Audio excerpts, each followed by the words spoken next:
a trade out included in the draft for the Chiefs, trading away a fifth-rounder, getting back a fifth-rounder.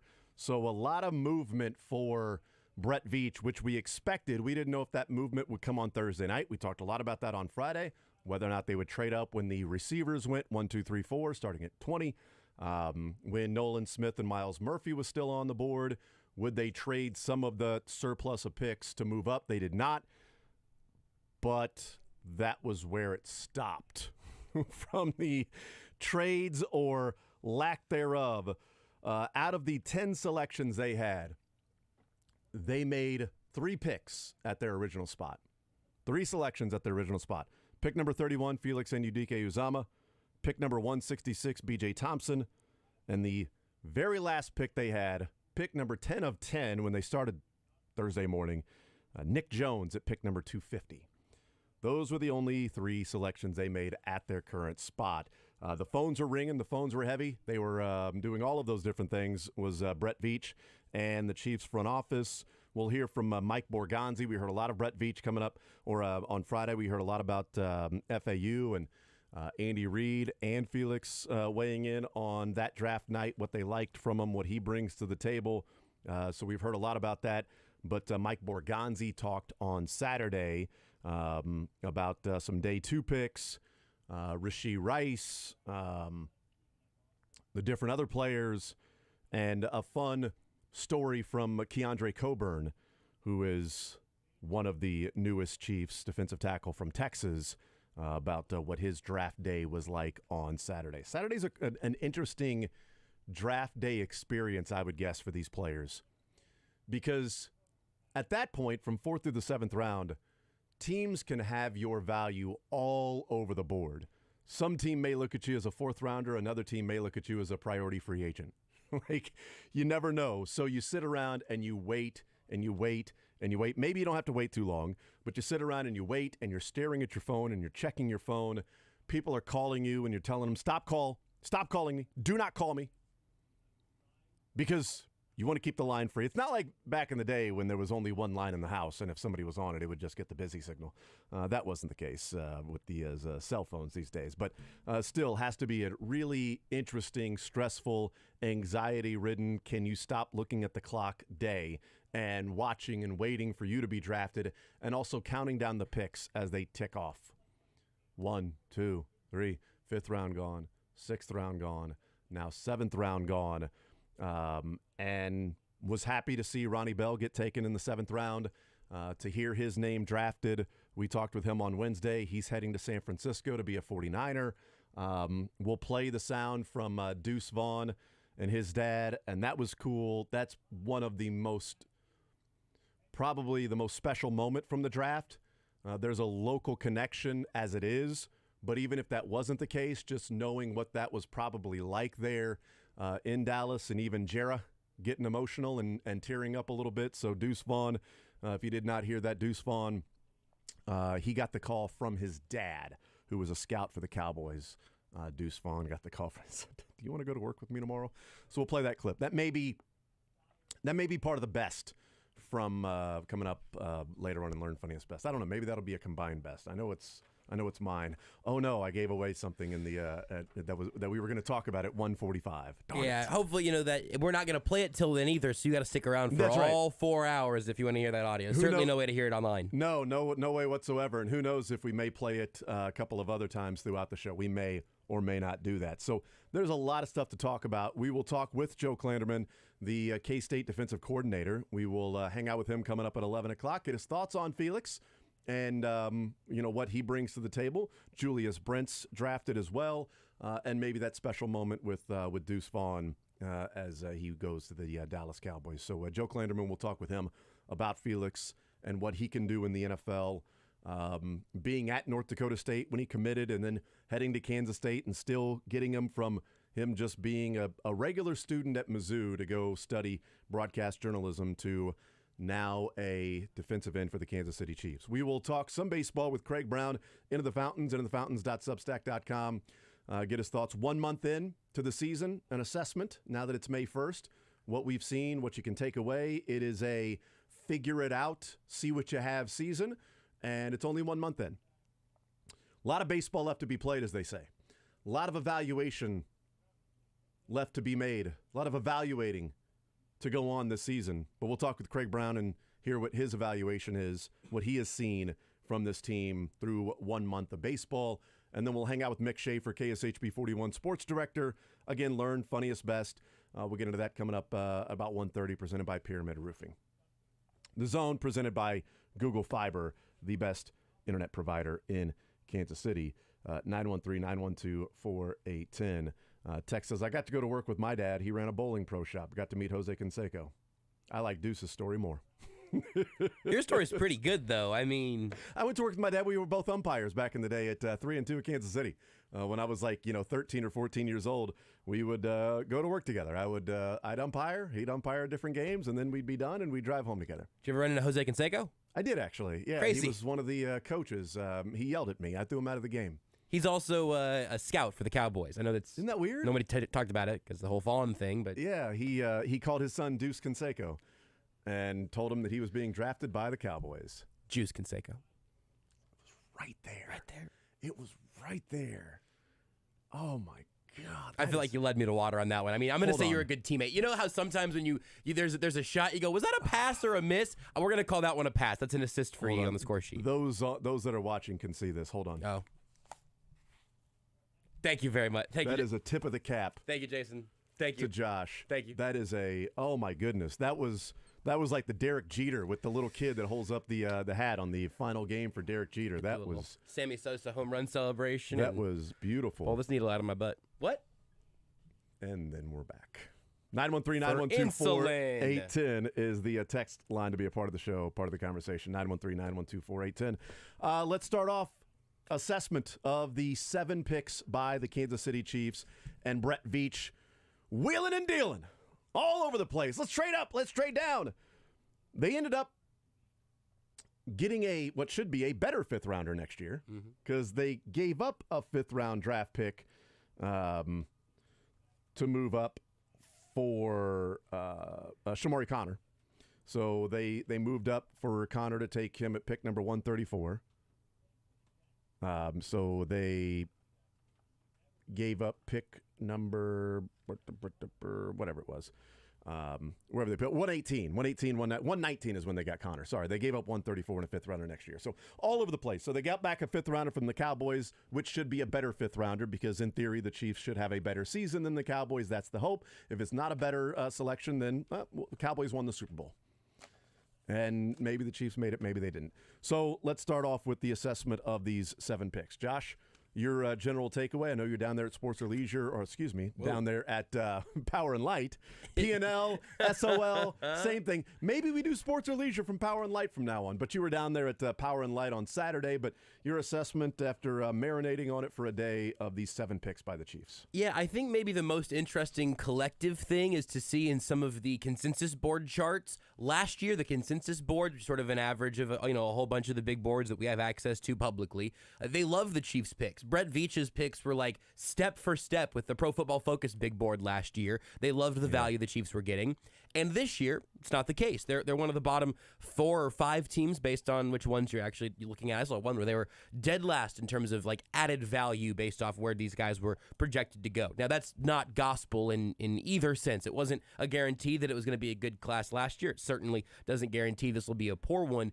But I don't want to ignore that because last year, I know I talked about that a lot and thought that was a real fun wrinkle in how the Chiefs did things. This year, though, I see where there could have been quote-unquote reaches. Guys who might have been there 15 picks later, I don't think we're going to be there 30 or so picks later, which is, the game you have to play when you're landing on your guy or trying to amass as many picks as you can. But the main reason that even maybe perhaps quote-unquote reaches for a few of these guys, especially through the first 2 days, do not bother me is because they're at positions of need. These are, and excuse me, not just positions of need, premium positions of need. You reach for a linebacker in the 2nd round, then we're going, okay, well, even if he's a really good player, how much are you going to get in your return on investment there? With the Chiefs, defensive end, wide receiver, offensive tackle, 1, 2, 3, I don't think that there was like an obvious whiff in any of those spots for another guy I would have rather had. DeJuan Jones and Cedric Tillman were interesting names at tackle and receiver, respectively, right when they were taking in inverse order, Morris and Rice. But they got the position groups that you don't only want to see just for the immediate, the position groups you want to invest in highly in the draft, just in generic team building. So I didn't see them being panicky at any point, and I like a lot of the guys they landed on for reasons we'll spend the next couple months dissecting, I'm sure. No, I think that's right. I think when we look at the 7 players, there's an immediate reaction. There's months long consuming the profiles of these draft picks, the assessments of what people think they are, draft boards, mock drafts. We look at them, we consume them, we talk about them a lot, and player grades and where these players should be drafted. And so that's a lot of what we can go off of. And then we watch the actual draft take place, and we don't know how close some players were to a reach or how much was you got to steal. It's based on things that we've sort of talked about for the months leading up to it. My initial takeaway is it really felt like the Chiefs got a number of players that they feel like could either contribute right now or maybe had lower or higher floors. That this was more of a draft to where it's like, keep the train moving. That last year it was a draft to maybe change the complexion of the franchise in getting McDuffie and getting FAU. You needed a couple of those guys in the first round. McDuffie and Karlaftis last year saying. You mentioned FAU. Yes, That's all right. That's all right. A lot of names. Karlaftis. We're going to get there. I'll get there eventually. It's sports or leisure. It's power and light. It's Trent McDuffie. It's Karlaftis. Thank you for keeping me on my toes. Do you have Benadryl brain also? I have Benadryl brain today. It's Juice Canseco is what it is, and Deuce Vaughn. But getting those two in the first round, Karlaftis and McDuffie, and then what they ended up getting with Watson and Williams and Brian Cook, who's going to play a big role this year, and Sky Moore that's expected to take a step forward, and the different players that participated last year throughout the year, it was a huge draft. And there's no way you can then duplicate that year after year. It's almost impossible to do that, to have as roundly of a lauded draft class as last year was for the Chiefs. You're not going to be able to do that 2 years in a row, okay? You're not Houdini. You're not just going to be able to continue to do that. You're not Nostradamus. You can't just simply pick out draft. That's true. That's right, Beach. You are not him. I am him. He is I, and I am whom. I am him. So you can't be expected to do that back-to-back years. But I think getting FAU is going to be a pass rusher that can help out right away. We'll see about setting the edge and against the run and all of that stuff, but I think he can help out right away against the pass. Rashee Rice, there shouldn't be a high level of expectation for a rookie receiver with the Chiefs. We've talked about that so often in year number 1. So where does Rashee Rice fit in? I don't know, but he gives them something they didn't already have.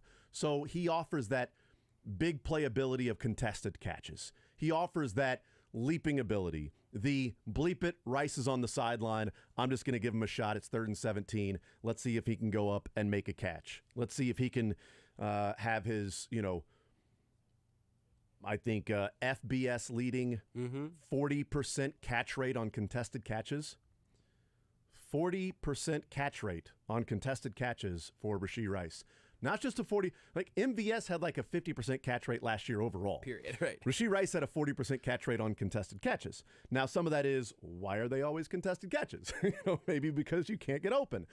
That is an issue that we will talk about with Rashee Rice. Wanya Morris adds to the depth and gives you an option at right tackle. You didn't get a stud left tackle to go and play. You didn't trade 3 picks to go up and get, Darnell Wright or Broderick Jones or anything like that. You didn't trade 3 picks to go up and get, Jordan Addison or Zay Flowers or something like that or JSN. You didn't do those things. You were continuing to add depth to the team, and Connor is somebody that can help out, whether it's safety or cornerback. He's going to play safety. That's the conversation they had Saturday after the draft of, look, this guy, we drafted him as a safety, but he can do some different things. He can play in the slot if need be. They're becoming more versatile, having different players that can play different spots in the secondary and adding that diversity that's there from, if this guy goes down, you're not losing somebody that's the only guy that can do that, which is big because you need the depth because injuries will happen. Coburn adds to the defensive line because you're not just only relying on Derek Nottie now to be a first and second down run stopper, and he took a step back last year. So you're hoping now this is the next phase that Nottie doesn't have to be brought back in 2024, that Coburn just slides in to be your defensive line. He's also, I think, the only defensive tackle under contract in 2024 for the Chiefs. Or he will be when he signs his rookie deal. That's right. So Turk. 1 year deal. And Nottie 1 year deal. Chris Jones 1 year left. Yeah. So currently, that's a good point. Yeah. So Coburn, the leading defensive tackle for the Chiefs in 2024. I'm predicting it. He was so excited to play next to Chris Jones. Well, don't get used to it. You're going to be the only one playing the where he 1 used to be. year. And even Nick Jones there in the 7th round. The Chiefs have gotten value and production out of their 7th rounders. They have had 5 7th rounders in the last 4 years that have played at least 10 or more games. I mean, there are 7th rounders that don't even make the squad. So they've been able to get that. And I think that's probably what Nick Jones will end up being, is a special teamer. Najee Johnson last year, special teamer.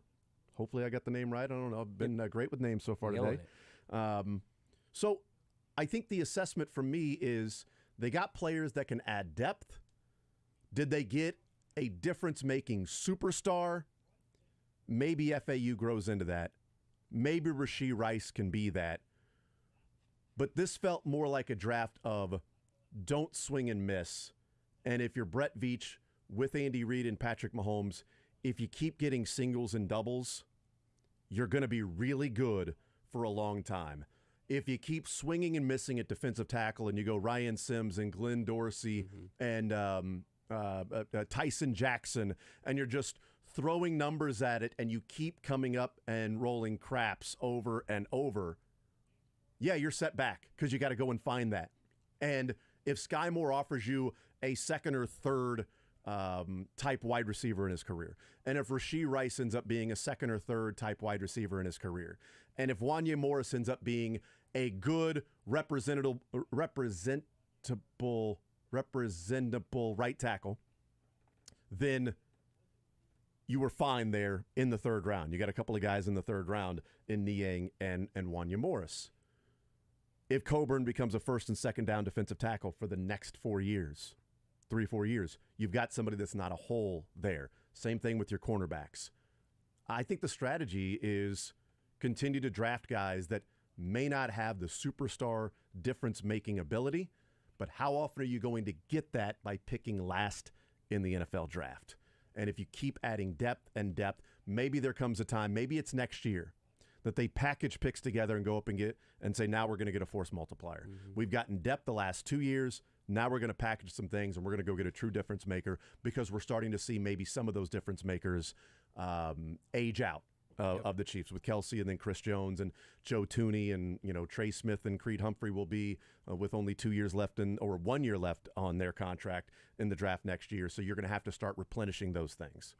And I think that's especially true for the short term and in the philosophy of like cost and everything, right? We spent all that time talking about trade ups, and like the day 2 and day 3 trade ups don't bother me because the cost is more minimal. They were bringing back their own assets, but like you said, they didn't say we're going to go make this splash and take a huge hack to get to 15 overall and take JSN or whoever it may be. But I think that another difference between this year's class and last year's class. Last year, we were pretty confident the Chiefs had 2 day 1 starters, and they did. Yeah. Trent McDuffie would have been starting 17 games if it wasn't for the injury. And George Karlaftis led the team in edge snaps, which is something that was one of my bold predictions of the draft class. And then Frank Clark got suspended, and it became more obvious that wasn't going to end up being the case. I don't think FAU is going to lead the position group in snaps. I don't think Rashee Rice is going to play a ton early in the year. Sky Moore had an opening. He was still a rookie in Andy Reid's offense, but the opening was there. I think with this draft class in particular, they're a different kind of relatively big swing. There may be a more responsible one. These are swinging for doubles, right? Because these are really high ceiling athletes, like within the things that make up these guys. But it's not reliant on the Chiefs are not reliant on them in 2023. If Wanya Morris beats out Lucas Niang in training camp, that is a pleasant, mild surprise. I wouldn't be blown off my chair, but it would, hey, that's nice to know that he was able to win that. I think the Chiefs right now would pencil in on Truth Serum, Lucas Niang at right tackle, Rashee Rice is like wide receiver 4 probably. That's what I wrote him down as. And FAU is your third or fourth rotational defensive end, which none of that is bad. Yeah. In fact, it's a compliment compared to where they were last year. If the Chiefs bring in another veteran defensive end, you've got a deep room that doesn't rely on any of those guys to be 100% of the production. I think Rashee Rice is going to be a fascinating fit in this offense next year. This year, he might be a red zone threat that you can kind of see get some work. So and defensive backs is the one place I crumple this idea up and throw it out, because any DB can start anytime in the Spags defense with the system, the development they've gotten out of their guys. Who knows what comes from them? And same for Coburn, because there's a need there in the rotation. But none of these guys need to get a ton of snaps. None of them are going to be relied on to be the main guy, which means when they are relied on to be a much bigger part of the team, that's probably next year. Yeah. And there's no urgency there. This is a different framing of what a quote-unquote luxury pick might be. Right. It's what the Eagles do. The Eagles don't need Jalen Carter. They were happy to have him. They didn't need Nolan Smith at 31, right? When he fell all the way there. Hey, we'll take every Georgia Bulldog we can possibly find. It's not because they're desperate for starters of those positions. It's because they're building out their depth chart 2 and 3 years from now. And I think the Chiefs got a little taste of that in this draft class, which I really like. Yeah, I think we go into the draft and say, boy, there's not a major hole for this Chiefs team. So where do they go? They can go a number of different places. Well, it's hard to start off that conversation beforehand and go, they've got depth. You feel comfortable going into the season at wide receiver. Some people may not, but we talked about Lucas Niang on offensive line, that he was starting in 2021. He was the starter for this Chiefs team at right tackle. Then Orlando Brown gets hurt before the Bengals game. They move Niang over to left tackle. He ruptures his patella. And then Joe Thuney goes out to left tackle, and that was really the end of Lucas Niang. But that was later on in the year. Yep. And they go into last year with Andrew Wiley not worrying about Lucas Niang and Orlando Brown, so they were returning a number of guys that played in that AFC Championship game, pretty much their entire starting 5 at offensive line that played in that AFC Championship game. So there was a better feel last year at this time about the offensive line because you had 5 starters that were all returning. So it wasn't you're adding in 2 new guys that you don't know what they look like, but there were questions about wide receiver because you were losing Tyreek Hill. And so this year there's questions about offensive line, maybe not as many questions about wide receiver because we've seen some of these guys go out and play and there's a hope of what they can be. But we go into the draft saying they've got a pretty deep roster. They've got depth at a lot of different places, and then there's no glaring need. And when you're picking last, every single pick of every single round, and you draft somebody, the odds are not great that will be somebody that's an immediate starter on your team. And it's an interesting part about it's another view of luxury. Right. That you've got a luxury that you can go and take any superstar player, but you also have a luxury that these draft picks aren't required to come in and be difference makers, and if they're not, your team is screwed. And if someone's listening right now going, what do you mean no glaring needs? We've been talking about receiver and edge and all this for months now. We have glaring needs in the starting lineup that are achievably found in the NFL draft when you're starting at 31. Last year, they got up to 21 and got a day 1 starter. The Chiefs have I think there is a quote-unquote need for a number 1 wide receiver on this team still. What is the number 1 wide receiver in the draft for an Andy Reid offense? It's Jamar Chase.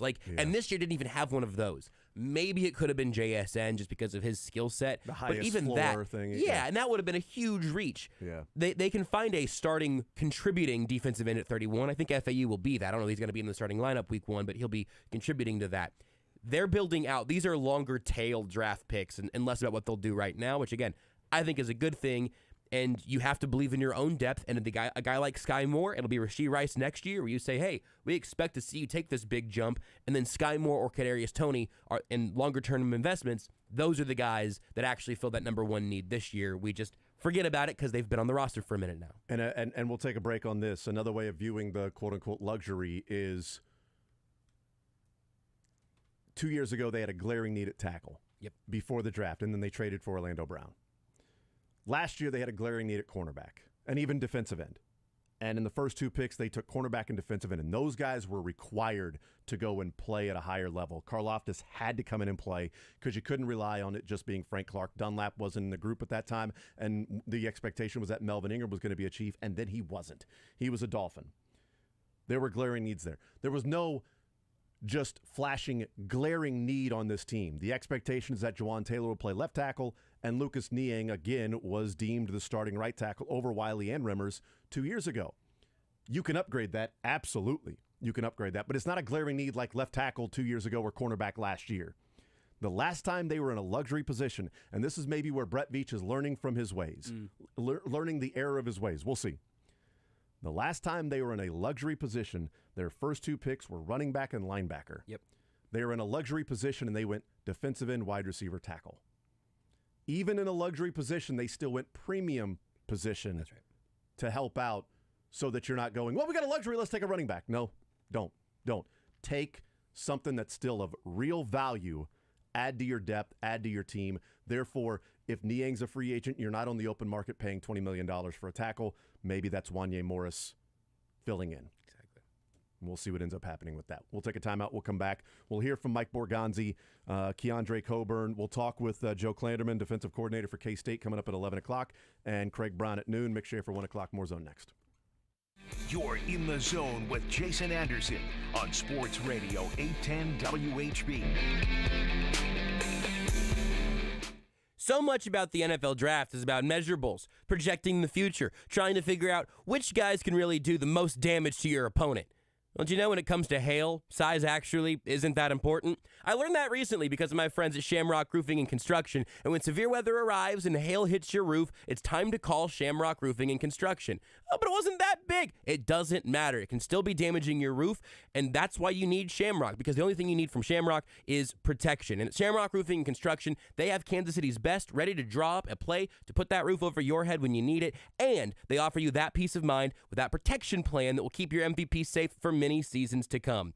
Peace of mind with something like a roof is hard to come by, so have Shamrock Roofing and Construction come out and check out whatever it is going on up there. If it's been recent hail damage or if you're just overdue for a checkup, when it comes to hail, size doesn't matter. Big or small, one call does it all. Call Shamrock Roofing at 913-850-6556 and visit them online at shamrockroofer.com. Shamrock Roofing and Construction, where one call does it all. Interested in working at a great local Kansas City golf company? Want a job?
Can we hear, let's hear Mike Borgonzi.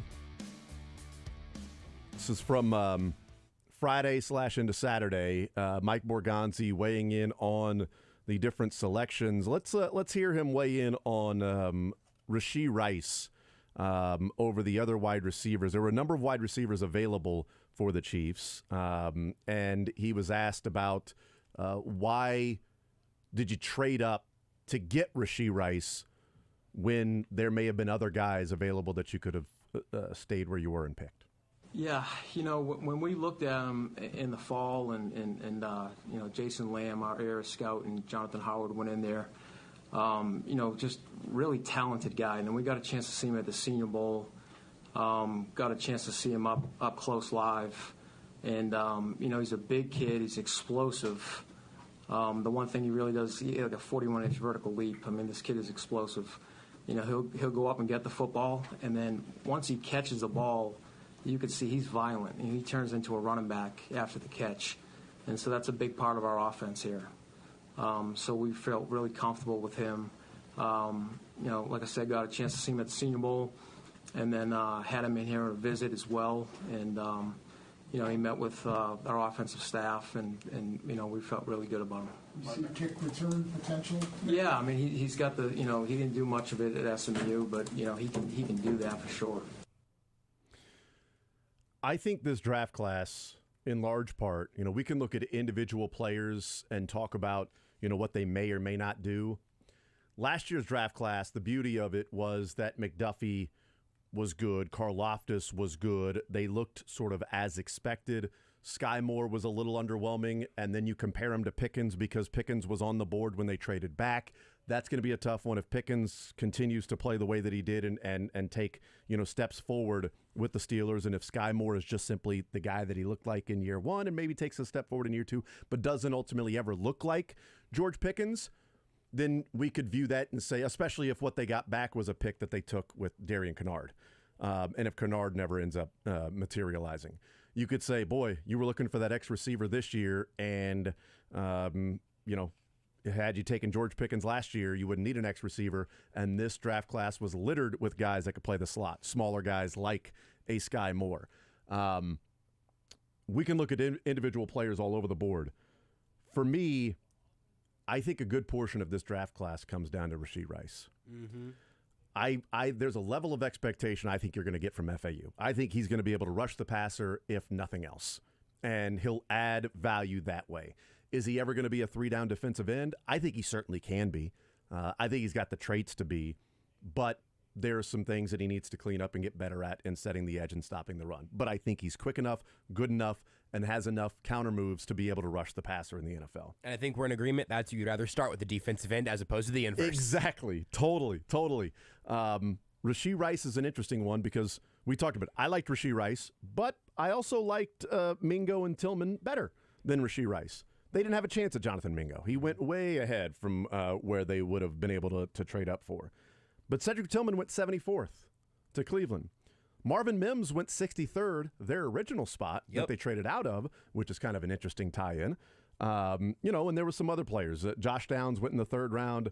Tank Dell went in the 3rd round. Jalen Hyatt was somebody that talked about in the 1st round. He went in the 3rd round of the Giants. Tyler Scott, I saw him in some mock drafts from Cincinnati. He went in the 4th round of the Chicago Bears. Those are receivers we talked about, and we will compare Rashee Rice to those guys. Look, he is an explosive athlete. He is very quick in the 10 and 20-yard splits. He can get off the line of scrimmage, okay? He's big and physical enough to be able to do that. He doesn't have the top-end speed to where if a cornerback is in his pocket, he's not going to then discard that guy and leave him. That's not going to happen. We talked about the contested catches. He is brilliant at that. He's great.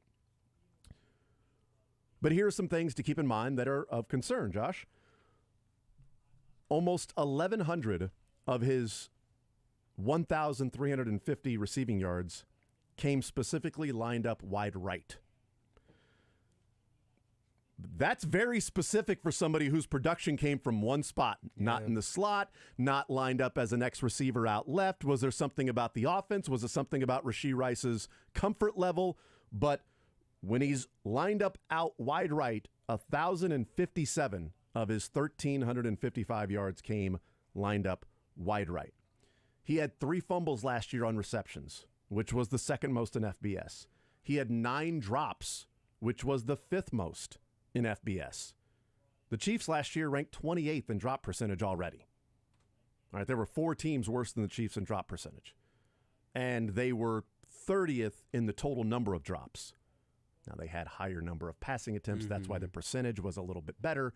But the drops overall, there were only a couple of teams worse than the Chiefs in drop passes. That's something that I wanted the Chiefs to address and get better at.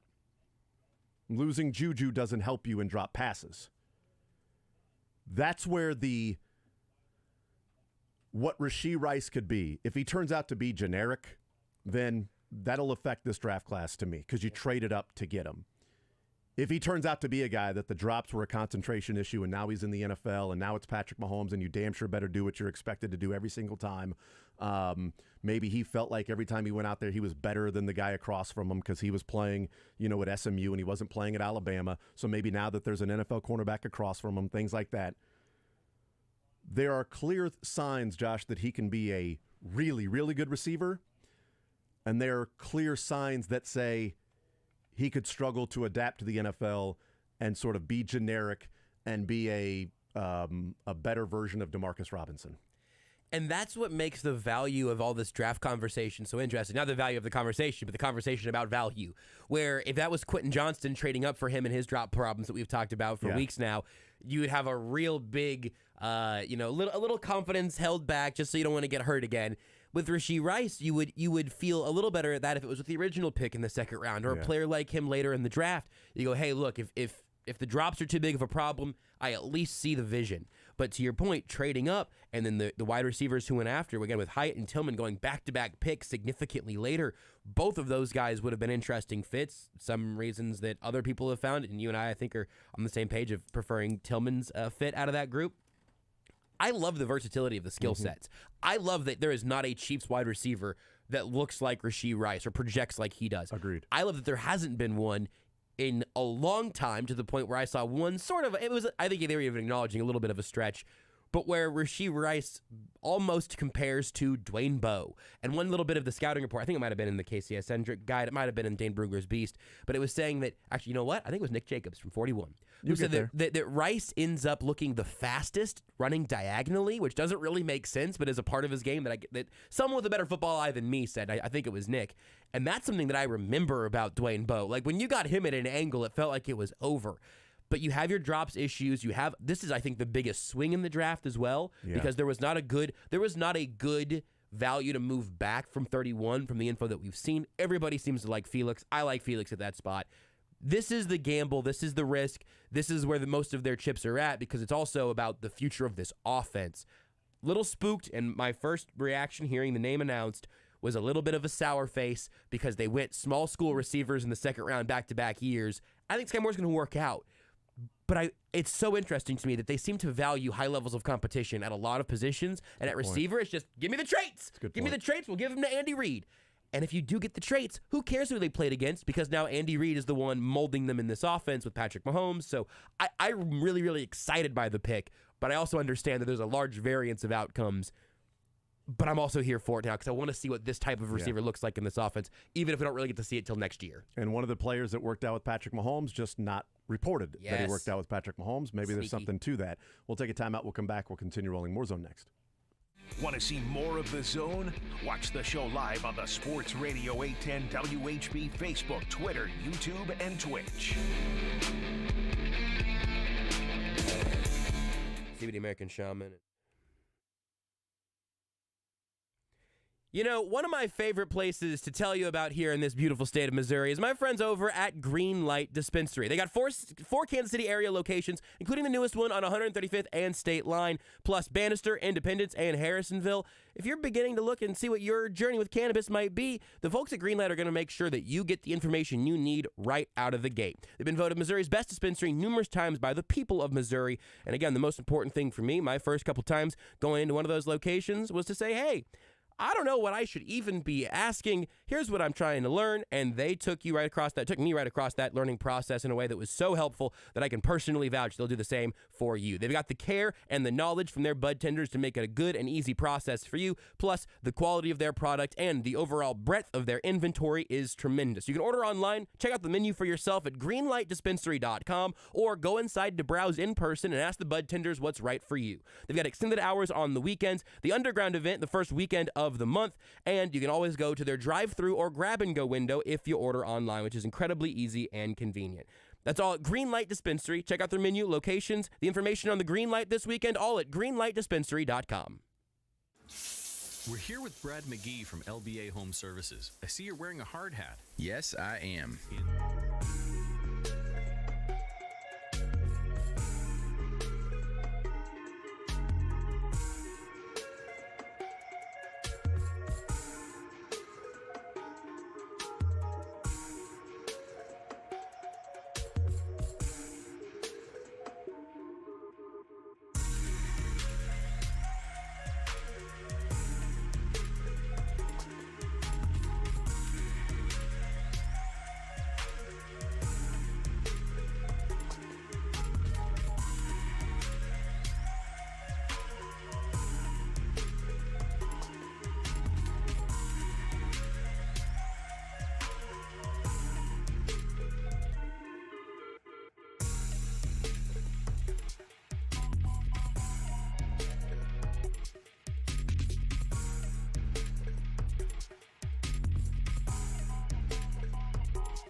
Rashee Rice was down in Dallas, along with Quentin Johnston and Zay Flowers. The latter two were reported and talked about, but not Rashee Rice.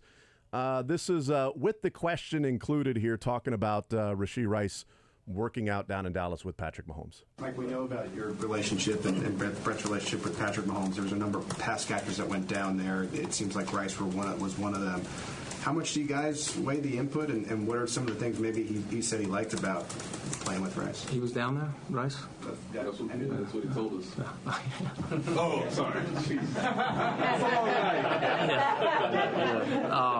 That was bad. Sorry. Hey, listen, it's Patrick Mahomes, and everyone's going to want to go out and work with him. You know, think about Pat. You know, he'll go out in the playground and throw the ball around to anyone. So, you know, there's a bunch of players down there, and of course we're going to take Pat's input. How does that actually work? I mean, they just go down and see, ask him? Do you ask him? How does that operate? You know, Pat's down there. Everyone knows he's down. He's down in Dallas area, and you know, Rashid was down there in the area. So that, you know, he linked up with Pat, and he went down there to work out with him. Look, Rashee Rice had a top 30 visit with the Chiefs. Yes. Correct. Quentin Johnston met with the Chiefs, and that was sort of talked about. Zay Flowers is the one that didn't have a top 30 visit. But, boy, it certainly seems like the Chiefs are not wanting to connect them to the workouts with any of these receivers down in Dallas. They have been very vague about how these whole things came together. And I think purposefully not including themselves in how it happened, with Brett Veach saying, oh, the agent got a hold of Patrick Mahomes. And look, Patrick Mahomes, that's the star power of Patrick Mahomes, is that guys want to be around him and work out and things like that. And now Borgonzi saying, well, he's down in Dallas, and he hooked up with Patrick, and they got in contact and went there and worked out. I don't know if this is them trying to avoid this being an issue moving forward, or do they feel they're sort of towing the line and pushing the envelope of the rules, and they don't want to be the rule breakers there or start a trend. But, hey, my name's Bennett, and I ain't in it. All right, my name's Paul, and that's between y'all. They were doing all that stuff. That's cool that they worked out, but nothing. My name is Borgonzi, and I don't know anything about that. It's a really tough one to rhyme. Same thing. Yes. I think that's exactly what it is, though. I bet if we got the secret, hidden text, I bet it's.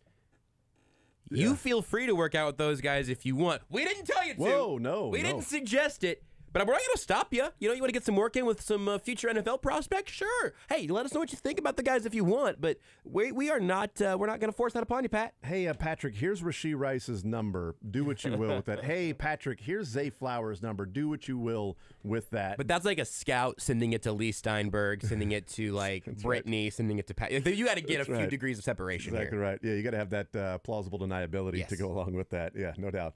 But hey, did Patrick Mahomes sign off on the pick? Probably. I mean, Adam Lefkoe had said that he was texting with Patrick during the pick, and he said that he loves the guy, and a couple of other guys. It was like, yeah, go get him. And I know that has been immediately viewed at with a skeptical eye because of the story we heard from Brett Veach on draft night when they took Clyde Edwards-Helaire, of Brett Veach saying, hey, who should we go and get? And he put CEH or whatever. Now, it does not mean that they went and drafted Clyde Edwards-Helaire because Patrick. They weren't sitting on the clock at 32 going, I don't even know who we're going to take. Patrick, who should we take? You pick. Doesn't matter, whoever you want. You take somebody. Clyde Edwards-Helaire. Okay, I guess we'll take Clyde Edwards-Helaire, but we're going to make sure everybody knows that Patrick told us this. I think that's a little bit different than say, all right, what's the input that you have? What did you think about throwing with Quentin Johnston? What did you think about throwing with Zay Flowers? What about Rashee Rice? When you worked out with them, what's the input? Hey, we'd love that guy. Go get him. If we can get him, go get him. But I don't think it's Patrick Mahomes texting Brett Veach and saying, can't miss guy, do what it takes. I want to throw to Rashee Rice. This is the guy that we need on our team. I think there are levels of input from Patrick Mahomes that they ask for what his thoughts on these different receivers. Yeah, they didn't trade a future first to go make it happen. Like, it was all within, hey, the Chiefs want to know what Mahomes thinks about pass catchers. That makes 100% sense. Then you have to filter that through your own values, your own big boards, and figure out where that value actually comes in. And also mentioning the top 30 visit, especially with a smaller school guy, you've got to have a receiver in and let Andy Reid just draw stuff on a board and say, read this back to me. Let me know what's happening here. I believe he must have passed all of those little tests in the meetings because they did take him with the top 60 pick. They gave up a 4th rounder and a 7th rounder to move up, but they also got a 5th rounder back, right? Pick number 194. Is that a 4th round? Is that a 5th rounder? I don't know. All the numbers, man. They did all right. The values were fine. I'm not sure. All right, we'll take a timeout. We'll come back. We will talk with Joe Klanderman, K-State defensive coordinator, about Felix and Udike Uzama. Atomic Cowboy Sports Saloon. Hand-tossed New York-style pizza with fat solis, giant made from scratch.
Google Fiber, internet so easy to set up and use you may never need their award-winning customer service at all.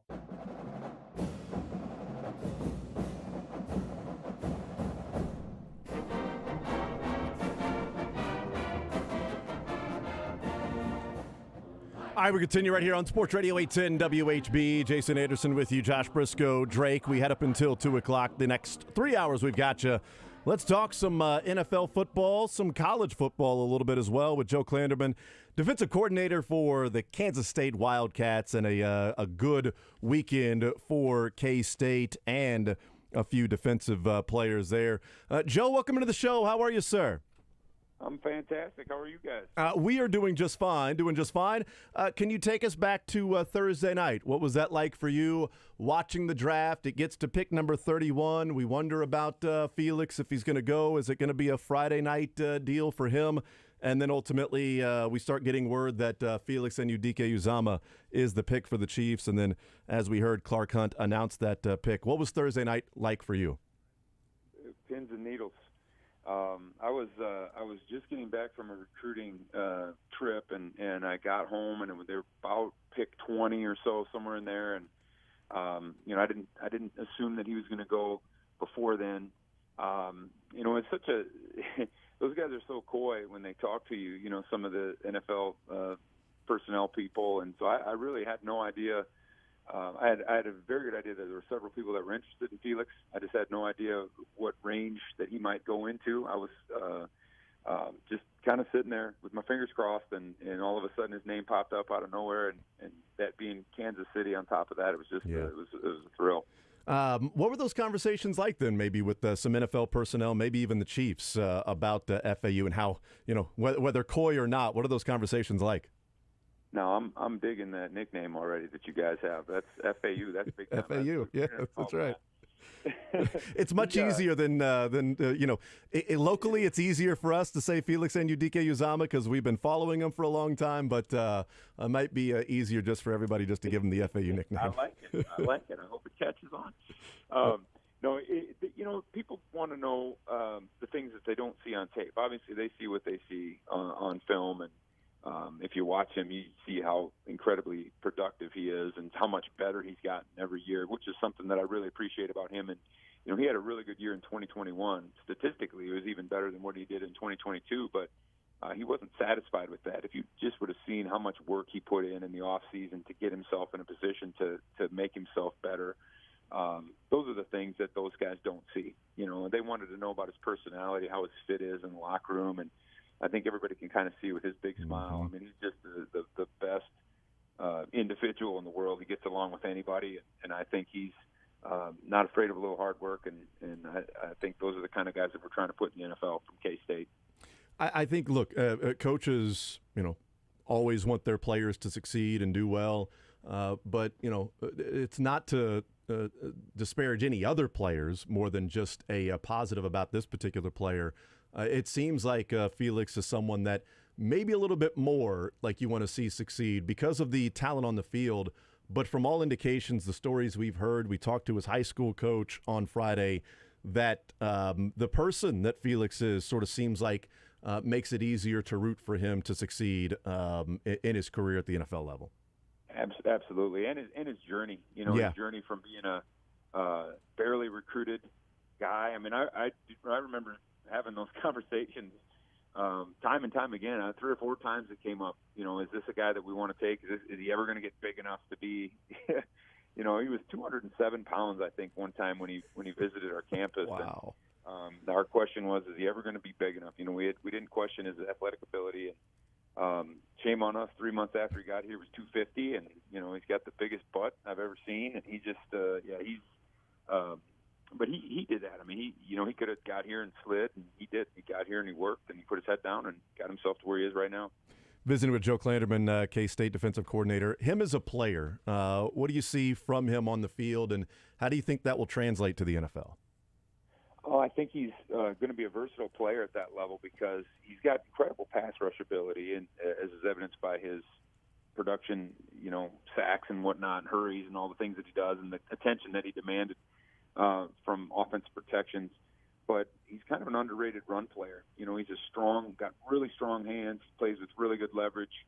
You know, he's able to hold up. You know, sometimes we stuck him even inside where he wasn't playing defensive end, and he was strong enough to hold up in there, even though he didn't have the size to necessarily be in there. I think he'll learn anything you tell him to do, and you know, he's a playmaker. I mean, and that's what you're looking for at that level.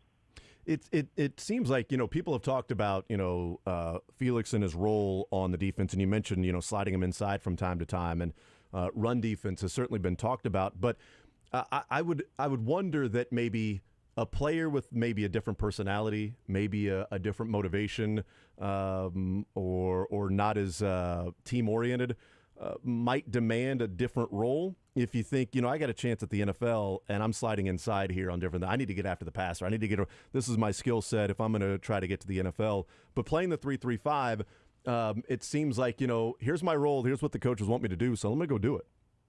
1,000%. Because he wasn't recruited in this system. Yeah. And I think he really liked it here.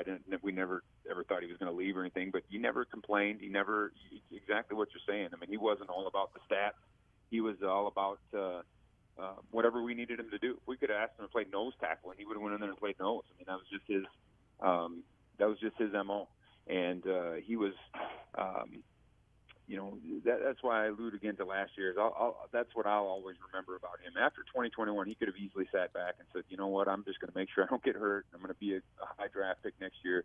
And that's not what he did. He went in there and he worked on things that were really his weaknesses. You know, he didn't always play with great leverage. He didn't always play with great extension. And those are some of the things that he did such a better job of in 2022, working with Coach Wyatt, our defensive ends coach. Visiting with Joe Klanderman, K-State defensive coordinator. When did you get an idea that maybe he was different? Was it when he shot up to, you know, 240, 250, or another time? When did you look at him and say, okay, this is a guy that might be playing on Sundays? I think in fall camp of his freshman year. Okay. When he was starting to put that weight on, he just had some different twitch to him when he was rushing the passer.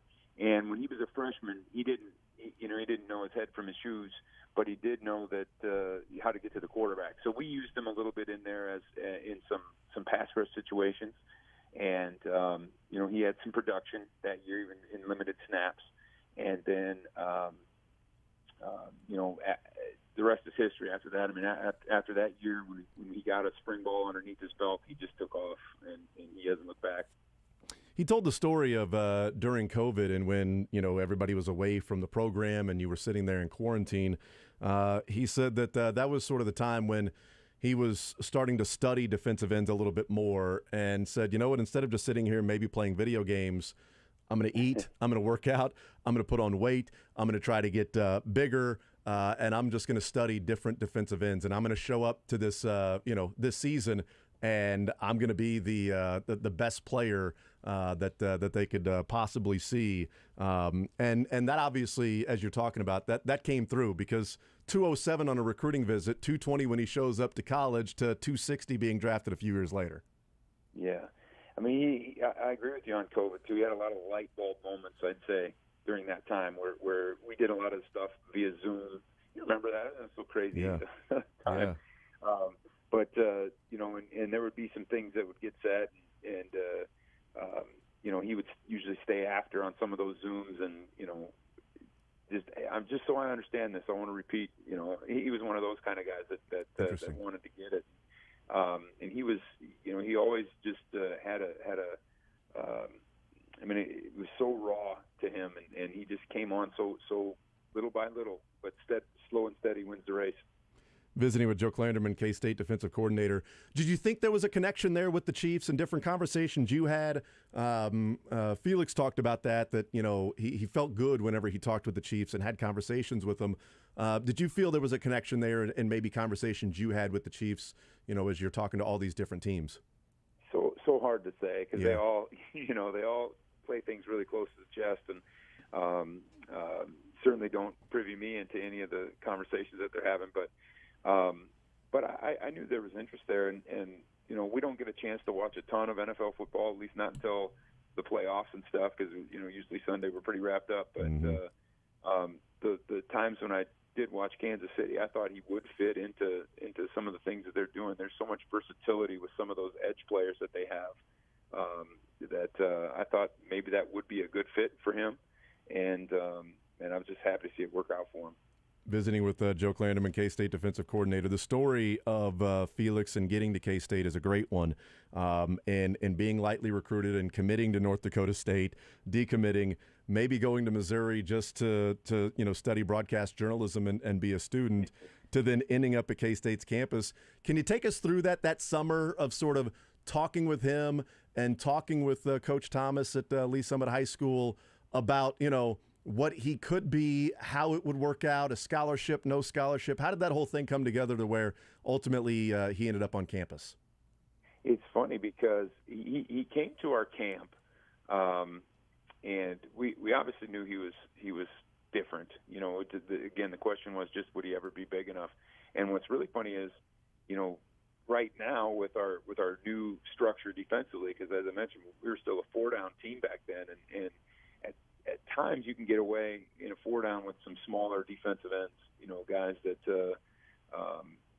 Felix isn't that tall, but if you look at a guy like Nick Bosa, those guys are, in college they were 250, they weren't these 275-pound gargantuans. And, we thought maybe he could be that. And if he's twitching up, maybe one day he'll be 240 is what we kind of said begrudgingly. And he was 240 3 weeks after he showed up. But so I just remember, he was so good at camp and stood out so much that we kind of looked at each other like, we got to do something here, and we'll figure it out and make it work. And what's funny is, with our current structure, I don't know if we would take that chance, which is shame on us, I guess. Maybe he's opened our eyes to guys with kind of a similar body type to him, because he did have a huge, what I remember, lower half. Like his legs were huge. Like I mentioned, his hips were wide, his butt was big. You knew he had some growth potential there. He just didn't know how committed he'd be to it, and obviously he was very committed to it. Yeah, there.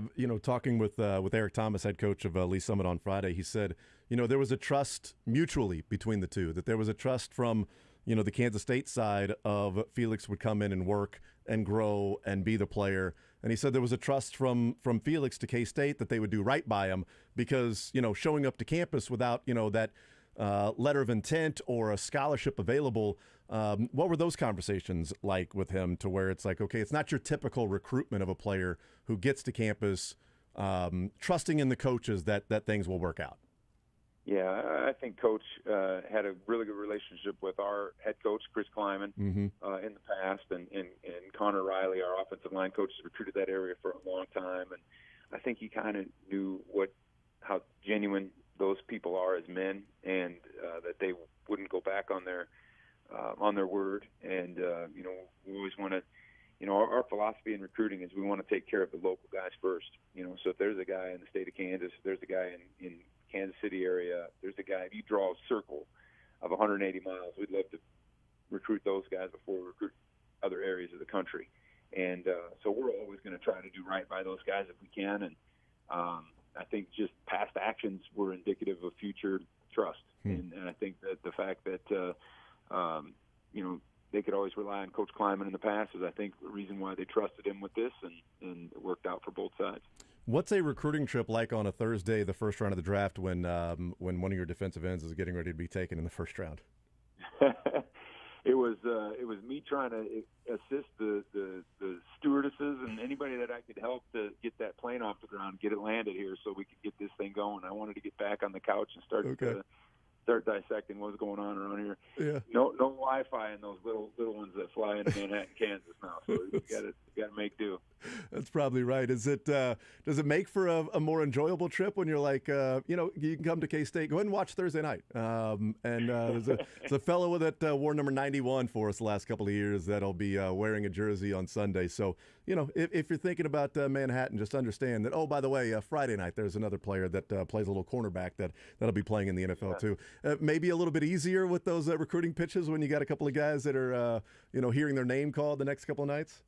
It makes watching Thursday and Friday a lot more enjoyable than the past couple of years where we didn't have those guys. But Yeah, I was really excited. The 4 players that we had drafted, the fact that all 4 of them got a chance to go to their hometowns was an awesome deal, and all 4 of them deserve it. And a couple other guys that signed on as free agents that may have chances to win some jobs too that I'm really excited about. And, just a tremendous senior class that obviously produced a lot for us here, and hopefully we can keep their legacy going. Yeah, it's it is amazing. You mentioned that Felix is from KC and gets drafted by the Chiefs. Julius is from Indy and goes to the Colts. Josh Hayes is from Lakeland area, goes to Tampa. And obviously Deuce Vaughn, with his dad working with the Cowboys, goes to Dallas. That is, it's weird how all 4 of those just end up working out like that. Incredible. Yeah, I mean, we must be living right over here. So I don't know, but I think they organizations take that into consideration to a degree. Also, you know, I mean, if you grow up as a Dallas Cowboy fan, you're going to definitely put in for the Cowboys. Not that you wouldn't for anybody, but I think that plays into it a little bit too. And it just couldn't have worked out better for all 4 of them. Joe Klanderman is our guest, K-State defensive coordinator. One more about the program now moving forward. We talk about recruiting. What's life been like since wrapping up that Big 12 championship and sort of solidifying K-State of a program that's here to stay in the Big 12 for the foreseeable future? What's life been like, and the feeling and excitement of this 2023 campaign? Yeah, we're just trying to push the standard. We're last year's group kind of set the standard of where we want to be as a program, and I think we're starting to. It was a strange deal for us when we took over here, because in 2019, a lot of those recruits in that class were already committed to the previous staff, and so that year really didn't. There weren't a lot of our quote unquote guys. I know there are guys, but we didn't recruit many of them, get to know them through the process. And then 2020 was the COVID year where we really didn't get to know anybody. I mean, through Zoom and whatnot. But it was a strange year, because I think when we brought, when we finally got those kids on campus in the fall, there was only like 2 or 3 of them that we'd ever actually seen in person. Wow. A lot of the guys that we'd seen via Zoom, and so that was kind of a disaster too. And so our really first 2 recruiting classes were 2021 and 2022, and we've got some really talented young guys in the program right now. The don't have some experience under their belts yet, but when those guys get some experience, I think we've got some talent in some of these younger classes that hopefully they can take the reins of what these guys have done and keep pushing it ahead. Yeah, I think there will be some more viewing from the K-State coaching staff on Thursdays and Fridays in the NFL draft, and Saturdays as well. It's always better when that's the case. Look, 5 players from the 3 local schools drafted, 4 of them from Manhattan playing for K-State. Joe Klanderman, K-State defensive coordinator. Joe, thank you so much for the time. I really appreciate the time and the insight on the newest chief, Felix and Udike Uzama. Thank you so much for the time. Best of luck continuing there in Manhattan with the Wildcats. Thank you. Go Cats. There's Joe Klanderman, K-State defensive coordinator. Great stuff there with the story of Felix showing. He went on a recruiting visit to K-State to play defensive end, weighing 207.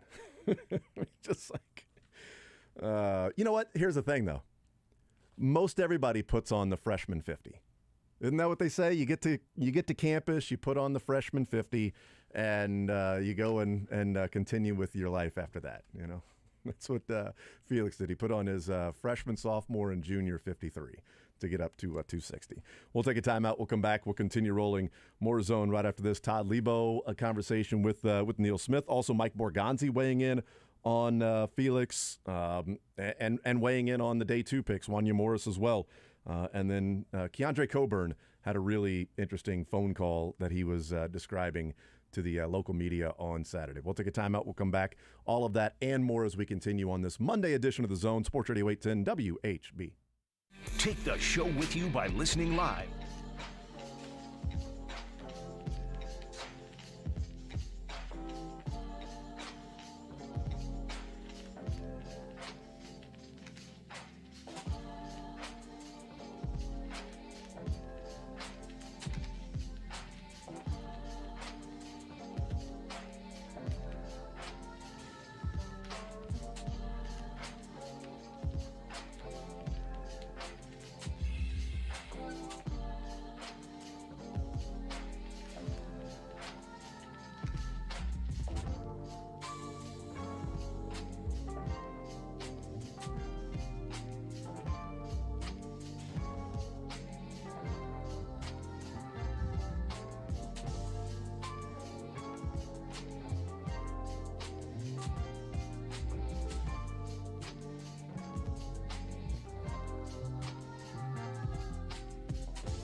All right, we continue right here on Sports Radio 810 WHB. Thank you to Joe Klanderman, defensive coordinator from Kansas State. Interesting that Felix had the biggest butt that Joe had seen, and again, getting to campus on an official visit, weighing 207, and then ultimately getting to campus, and the COVID year of just saying, you know what, I'm going to go put on some weight. I'm going to eat. I'm going to work out. I'm going to study defensive end tape, and he gets up to 250, and they're like, oh wait, this is different. He had a big butt and wide hips. And ended up playing the way that he did. But one of the questions I was going to ask Joe Klanderman, he actually answered it before I got a chance to ask it, and that is with the 3-3-5 right now. And look, Felix talked about it, that he wasn't going to be a guy that was going to transfer away, but he also knew the system wasn't the most conducive for him to show off what his NFL skills can be, to show out for the NFL. But here's my job on this team. Go out and do your job. But I was going to ask him, with the body type and the things that Felix does, that 3-3-5, would he be a guy that they would have really even recruited to? They were a 4-3. They had 4 down linemen. And like you said, you could have a little bit lighter of a defensive end when you've got a 4-3. And that's what, Felix was. And then when they transitioned to the 3-3-5, he ultimately grew into a player that can play that, defensive end in the 3-3-5. But said probably not a guy we would recruit to it now. Although he did follow that up with, and shame on us for that thinking, but if they're looking at body types to recruit to the 3-3-5, it ain't exactly a kid that's on campus as a senior in a recruiting visit at 207. And part of that was, FAU saying that he didn't want to put on a whole lot of weight and be big because, then that affects his basketball playing ability and it affects the basketball team. So many stories about him sort of thinking about the bigger picture of people around him and team player, and it worked out for him, which is really awesome. And, the story we heard from Eric Thomas, head coach of Lee Summit, that on Tuesday last week, he was talking to Eric Thomas, and getting ready to be drafted, and saying that he needed to go buy one of his coaches a $100 gift card to Chipotle, because back in high school, the coach, would take care of lunch from time to time and help him out from time to time. He's like, yeah, he loves Chipotle, and he would buy some, and so I need to take care of him, because I remember that of just randomly a couple of meals that were there, and then he's drafted on Thursday, late Thursday. Goes through the media tour on Thursday night, and then on Friday he's at Children's Mercy visiting the kids in the hospital while rocking a Chiefs hat as the newest member of the Chiefs. I mean, I really, really, really hope he succeeds on the field, because it feels like he is going to be a fan favorite and easy to root for, as long as, and it's unfortunate, but as long as the success on the field follows. Everything else is going to be easy, just to say, this guy's going to be a fan favorite. And it's a combination of at least 3 versions of things that make you a fan favorite. It is the football character that you guys just talked about for half an hour, and all of the stories about going team first, and some of that can be overplayed, right? That can get hokey. I just want to win. I just want to help the team win. Well, when you can show that and have shown that through your college career, there's a lot that comes with that, and you can see how it's useful at the next level. There is the personal character of just the way that he seems to handle himself around people, and then, like you said, going to visit sick kids hours, not days, hours after having your dream come true. And then the third being the fact that he has so many of the same Chiefs fan memories as people who will be cheering for him on Sundays now. Like, not just, oh man, I grew up, I really loved Tamba Hali. Or, oh man, I know the culture in Kansas City. A lot of these guys are thrilled to be in Kansas City with good reason. Keandre Coburn can't wait to play next to Chris Jones. That's awesome, and this does not, invalidate that at all. Yeah. There is another level of special that you just never find in the draft. These stories never play out this perfectly of the guy tearing up on a Zoom call talking about the Matt Castle days and driving to St. Joe to watch training camp. Who in the sound of our voice right now doesn't have one of those stories? Yeah. He was a kid at training camp, presumably just watching Travis Kelce, like you said, trying to get a football signed, And now, however many years later, he's going to be one of the ones who I'd imagine, if I can make a training camp prediction, will have to probably be pulled off the field by some PR folks when it's time to get to meetings. Because how could you not want to sign every football you could when you were that kid 10 years ago? Right. You're going to be there after practice, and you're going to remember like when you were there, and you're going to be thinking about that as the day being made. Yes. Right. The week day being made that, oh my goodness, this person came over and gave me a high five, or even waved, or certainly signed an autograph. And look, we talk about from the college perspective. I think we talk about it a lot of, recruiting and players going to college of, yeah, but do you understand the tradition? Do you understand? We discussed this from, let's say, I'm trying to think, when in college basketball, when MU-KU came back in a rivalry. Mm-hmm. KU had a lot of local players on their team. Mizzou did not. Those local players understood what the KU-MU rivalry was. Right. The non-local players are like, yeah, we want to beat KU. We don't even play them. They're not even in our conference, right? But that's where, back in the day, if you showed up on campus in Lawrence or showed up on campus in Columbia, and you were playing them twice a year, if you're from the area, you understood already. Yep. That was ingrained. It was probably something you grew up with, of that hate or dislike or whatever. And when you show up on campus, it's like, okay, now you've got an understanding already because you grew up with it. We don't talk about that a whole lot in the NFL because it's your job now, okay? You got to be motivated because it's your life's work. This is your career. This is every day. You don't have to go to class. You don't have to do homework for biology. Your homework is football. It's your class is football. Your career is football. But that point of there's an understanding of what it is to be in the Chiefs' kingdom and what the Chiefs mean to the community, what it means to the fan base. He doesn't just have to learn about it. His whole life is already the lesson of being there and being part of it, and going to a game where Matt Castle was the quarterback, going to the game where when they beat the Green Bay Packers and it got Romeo Crennel the job for the next year, and ultimately got the Chiefs the number 1 draft pick after that, and Andy Reid here to Kansas City. Like, he was there. We all have stories about out at Arrowhead Stadium as kids. One of us has stories about out at Arrowhead Stadium as a kid and then being drafted by the Chiefs in the first round, and that is pretty amazing. Incredible. And to go along with the other 3 players that were drafted by K-State, all got drafted by their hometown teams. Also crazy. Brents went to Indianapolis. He's from Indy. Hayes went to Tampa. He's from Lakeland. And Deuce Vaughn, going to the Dallas Cowboys, where, going to high school there in Texas, and his dad being a scout for the Cowboys, like all of them ending up. I don't know how common that is.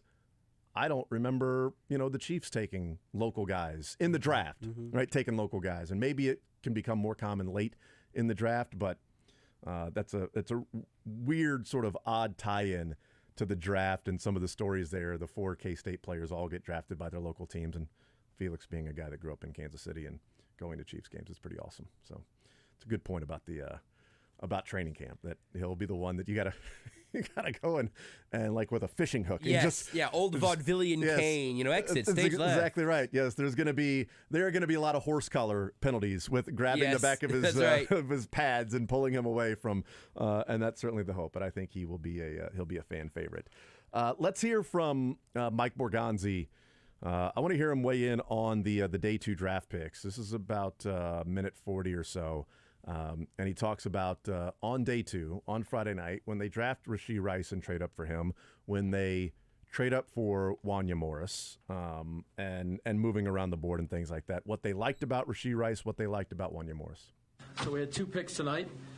Felt good about both picks. 2 offensive guys, obviously. The first one, Rashee Rice, SMU. Explosive, fast twitch kid. Really good with the ball after the catch. He's like a running back after the catch. So he can play inside, he can play outside. So, coaches will find a way to get him involved in the offense, but feel really good about him. And then with the second pick, we took Wanya Morris out of Oklahoma, tackle.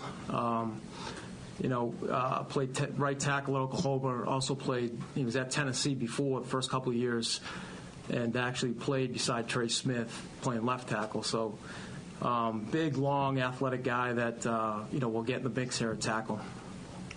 So excited about both picks. We got 5 picks here tomorrow, so but feel good about these 2 picks here tonight. Did you guys feel like defensive line, wide receiver, and offensive tackle were the 3 biggest needs? Are you guys glad to get those 3 checked off the first 2 days of the draft here? Yeah, there's always a sense of what you need, but we're really looking at the best value on the board. The first night we took Felix, obviously a pass rusher. You can't get enough of those guys. And then we came back. We knew we wanted to take a receiver here in the second round here early.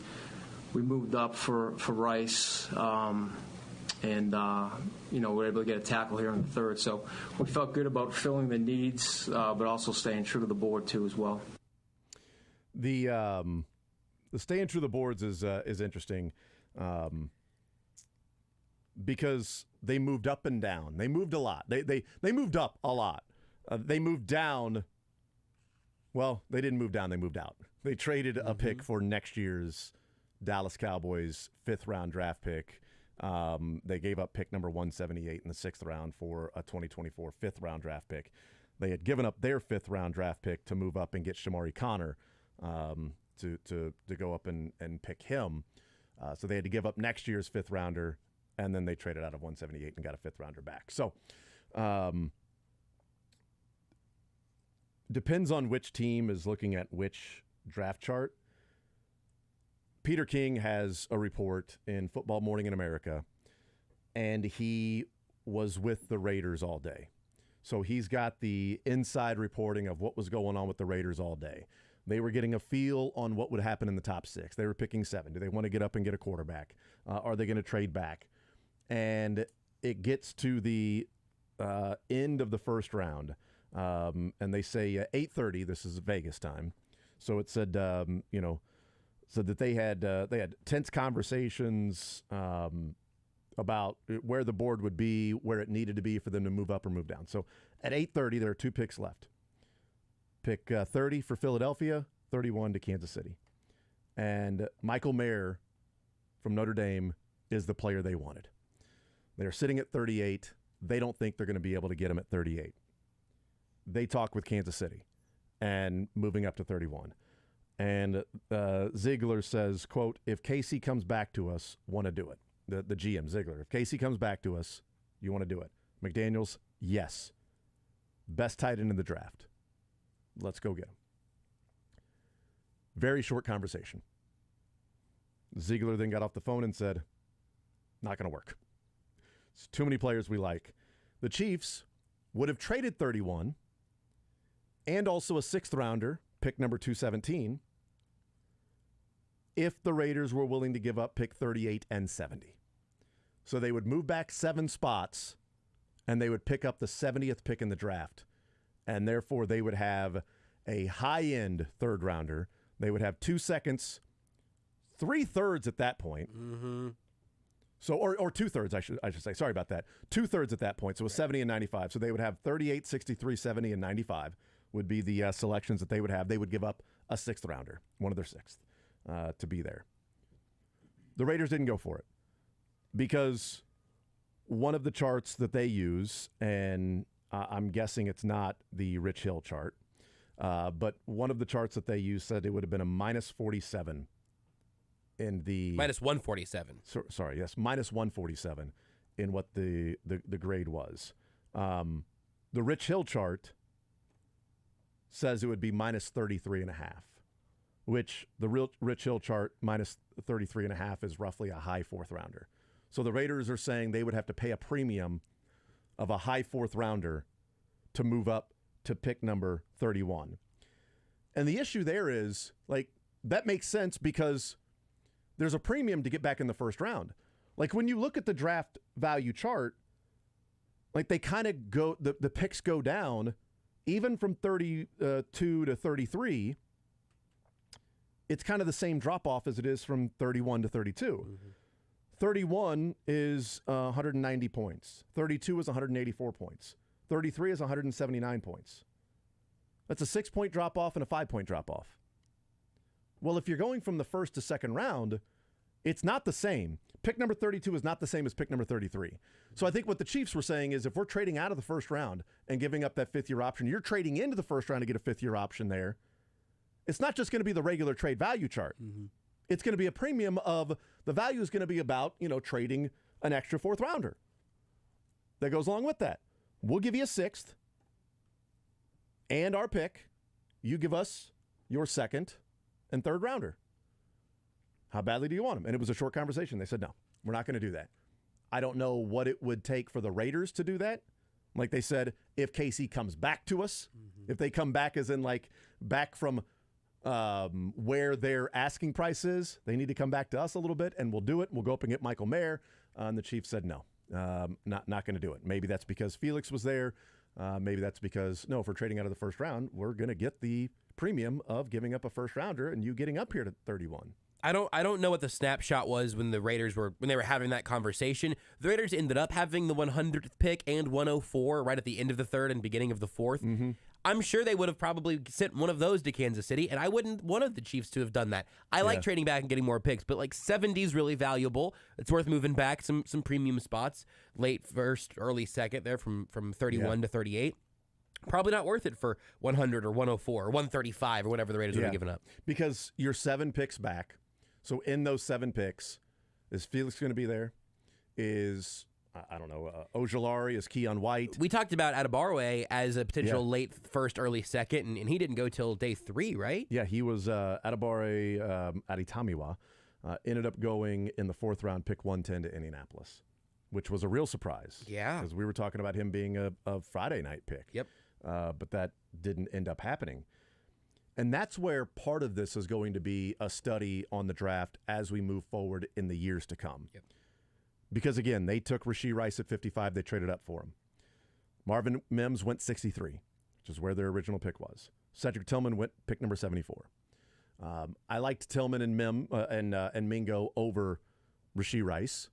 Mingo, they didn't have a chance to take him. He went, much earlier in the draft, in the 2nd round. But also, Ojulari went pick number 41 to Arizona, and Keon White went pick 46 to New England. Now, Keon White is like 40 years old already. Yes, that's right. So, as opposed to a 21-year-old FAU. But let's say they give up pick 31 and they slide back to 38, and they've got 38, 63, and 70, along with 95. Would Ojulari have been a pick that they could have made at that time? What about Keon White, a pick at that time?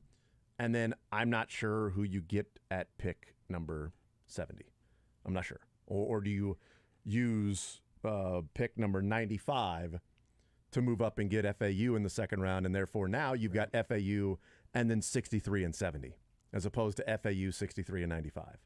Now are you getting an offensive tackle 30 picks higher? Yeah. That's the game. Right. It's why it's a blast. I really do think the trade mechanics of all this are fascinating. Yeah, but it is something to watch and study because we know that we don't know what the deal on the board was from the Raiders. Right. We just know what the Chiefs were asking for to move back to 38. Now I wonder what they were asking for to move back to 41 with the Titans. Because the Titans moved up. They wanted Will Levis. Yep. There were conversations going on. The Titans wanted Will Levis. And if the Chiefs were sliding back to 41, what would it have taken? Well, it would have taken more than pick number 72. Because 41 and 72 is what we talked about. So would you rather have pick 41, 63, 72, and 95, or pick 31, 63, and 95? Well, they exchanged some picks in the 3rd round, and then they also gave up next year's 2nd or 3rd rounder, did the Titans, to move up to take Will Levis. And it wasn't even moving up to the 1st round. That's right. We don't know what the Raiders offered. But the Chiefs wanted teams to pay a premium to get to 31. And I don't blame them. And we know they would have been at least open to the idea of moving a pick for a future pick, like the Cardinals and Titans did, because they ended up doing it for a future fifth, different than a future 3rd, of course. But it was really interesting. We were texting about it that night, trying to figure out the details of that Titans-Cardinals trade and where those moving parts were. As the initial reports were coming out, I was like, did they just swap these? That doesn't make any sense. The future 3rd balanced it out some, but a future 3rd is valuable. I missed the swap. So I thought they gave up a 3rd, therefore their 1st and a future 3rd. Okay, I was like, I see, yeah. holy bleep, if that was on the board Yes. to move up to like, what, 34 or wherever they got Will Levis. 33, I think. 33, so after the Steelers took Joey Porter. So it picked 33. If that's what it took, what would it take to move up 2 more spots? Did the Titans offer next year's second round? Right. Did the Titans offer 41, 72 in next year's second? Boy, I mean, I can't imagine the Chiefs would turn that down. If they said, here's 41, here's 72, and here's next year's mid to late second round pick to move back 10 spots, that would be difficult. Definitely. That'd be really difficult because then you're in a position next year to where the Chiefs could be players if you say we're at 31 or hopefully 32 and we've got the pick 45 from the Titans and our pick 64, we're going to package 32 and 45 and we're going to move up to 18 to get a difference maker. And now we slid back last year, got a defensive end, got a wide receiver, got a tackle, and now we're able to use that we moved back to then get a difference maker that next year. Yep. That would be really difficult to pass up. But that's not knowing that's before the details came out about them swapping third rounders, not just giving up a third rounder and next year's third round. So the whole thing is sort of fascinating as to what was on the board, how close were the Chiefs to making a deal, or was it either they meet us here or we're taking Felix. We feel pretty good about Felix, that we're not just going to go and follow the draft trade chart and just be like, okay, the numbers even out. No, there's a premium for pick number 31 in the first round. So if you do that, you do that. We'll take a timeout. We'll come back. We'll continue rolling More Zone next. You're in the zone with Jason Anderson on Sports Radio 810.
Schaefer joins us at 1 o'clock. Craig Brown in the noon hour.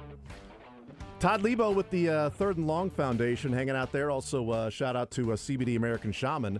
But Todd getting a chance to have a conversation with Neil Smith out at the Third and Long Golf Tournament. All right, Neil. It's been a crazy long week, right? Had the draft in town, all this. You guys are wrapping this up with the Third and Long Golf Tournament. You've been involved with this for a long, long time. Tell me how important Third and Long Foundation has been to you over your career. First of all, I want to thank you, and I want to thank 810 for always covering us on sports radio here in Kansas City. And I want to say, excuse my voice. It's been a long week. The Third and Long Foundation, man, it was Derek's baby, you know. And when Derek passed, I was asked to step in and to involve myself, and I just took it over and, want to make it big and better, for our community. And I just thank everybody, man. I mean, from the chief to, the red coaters, all the volunteers we have within our staff. Our reading program impacts and really help kids, to read.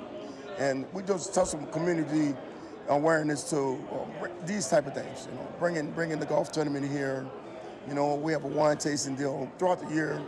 We do great things to try to get our kids and more kids involved. So that's why we're here. And it seems so unsurreal, but Derek has been gone now for over 23 years, long time, and but his legacy still lasts. You guys have fun up here. You got a lot of ex-teammates and ex-Chiefs players. It's been a crazy week. You're not crazy in like old times, though. This is not quite as wild as it was in the early 90s for these tournaments, but it still has to be a lot of fun to see some of your old buddies. It is. We have way enough guys from all over, between the hockey and baseball that comes through and play with us, on the football, former players, and we got a lot of guys that bring some good sticks out here. So, it'll be a good way to come on and have a good time today. And we thank the Lord for this weather, man. The only thing we have is just to breathe. I mean, the wind going, but we can sustain that. Yep. Last thing for me here, it seems like the Third and Long Foundation has kind of gotten some more traction over the last couple of years. Does it feel like that to you? Yes. We have definitely picking up. We have a lot of people now to really. For a minute, we had a lot of mishap. Once I stepped in, we corrected that stuff, and we got it back to where we want to go now. People really feeling us and believing that we're still here. We're not an imposter. We need our community help as well as we want to help our community. And I think they know now that we're here and we're here to stay. Great stuff. Third and Long Foundation golf tournament going on today. Thanks to CBD American Shaman as well. Todd Lebo hanging out there and talking with Neil Smith, a very raspy Neil Smith, losing his voice. I wonder what he was doing this week. Probably the same thing that a lot of people were doing, enjoying the draft in Kansas City. Beautiful weather today. The weather held up over the weekend. Thursday was just fine. Friday, a little bit of rain here and there, but it could have been a whole lot worse with some of the projections, at least the week before that, of what it could have been with some heavier rain for a little bit of time, but some sprinkles from time to time, and then a nicer night, wear a jacket, all good, and then Saturday, sun's out, and 70 degrees there throughout the day. So it was a nice weekend to be there around Union Station and Liberty Memorial and on the lawn. Both the north side and the south side of the World War I Memorial, World War I Museum. It was a really cool weekend. So, yeah, some nice weather. Did you hear the commissioner's comments at the very beginning of Saturday, right before he opened it up? I did not. It was fantastic. He was thanking Kansas City, and he was telling the crowd, what a great job the whole town was doing hosting, and everything was great, and everybody was booing him still. And so he goes, "You're booing yourself? All right." That's great. That's pretty good. It's pretty good. He embraces the booze. It's the role. You got to play the heel. So does Kansas City. They embraced the booze this weekend. They did. When he was when the draft was over Zoom, and everybody was on different locations in the draft during COVID. They played the boo sounds of him being booed, right, when he went up to make the selections. And then on Thursday night, he was like, okay, raising his hand. Come on, boo. Bring it on. Come on, more boos. More boos. Here we go. Embracing the heel turn's been really good for Roger Goodell's brand. Absolutely. So a lot of times he was on the video during picks, and he was like signing autographs with people. Just like signing different autographs and stuff. I'm like, it's odd. I don't know that I'd ever ask for a commissioner's autograph. It'd be a funny picture, though. Yeah. I mean, just, hey, here's me and Roger Goodell. I'd live in group chats forever.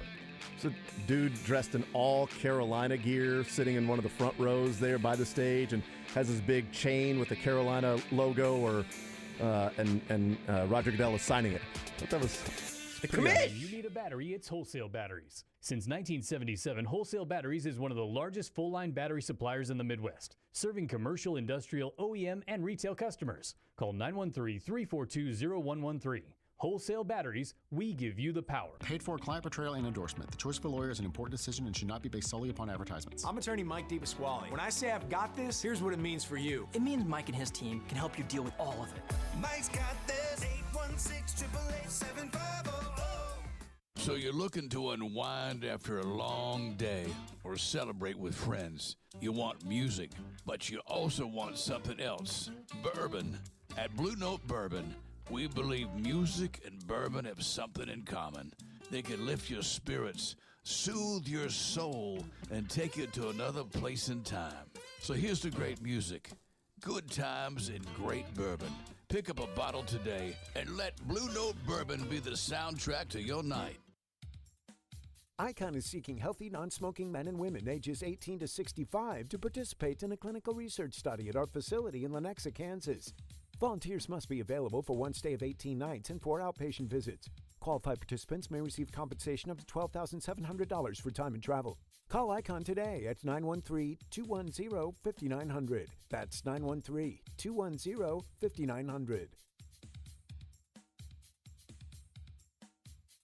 Hey guys, Matt Coker here from West Coast Men's Health to let you know that you don't have to take Viagra for the rest of your life. Acoustic wave therapy has changed the game. Trust me, I've seen guys come in who have completely given up, only to see them back in the game after going through our treatment program. So call West Coast Men's Health today. Call 913-243-3200. That's 913-243-3200. 913-243-3200. Online at westcoastmenshealth.com. WHB Kansas City. A big Kansas City shout out to Google Fiber. 1 gig internet at the same price since 2012. And now, on Sports Radio 810 Sports Center. This Sports Center is brought to you by Greenlight Dispensary. Check out their monthly Underground event this Friday and Saturday from noon to 8 p.m. The Underground at Greenlight Independence is Missouri's first and largest marijuana farmers market. The Underground at Greenlight Dispensary Independence location, 3721A South Nolan Road, Independence, Missouri, 64055. Another edition of the NFL Draft is in the books, held in Kansas City, of course, as the Chiefs draft class is led off by Felix Anudike-Uzomah, defensive end out of K-State, Rashee Rice, wide receiver out of SMU, and Wanye Morris, offensive tackle out of Oklahoma. We'll continue to talk about that all day long in the zone. But next with Craig Brown of Into the Fountains, we'll talk some Royals as Drew Waters will begin a rehab assignment tomorrow with Omaha, and Daniel Lynch will begin a rehab assignment tomorrow in Northwest Arkansas. AAA for Waters, AA for Lynch. The Zone for Craig Brown of Into the Fountains next.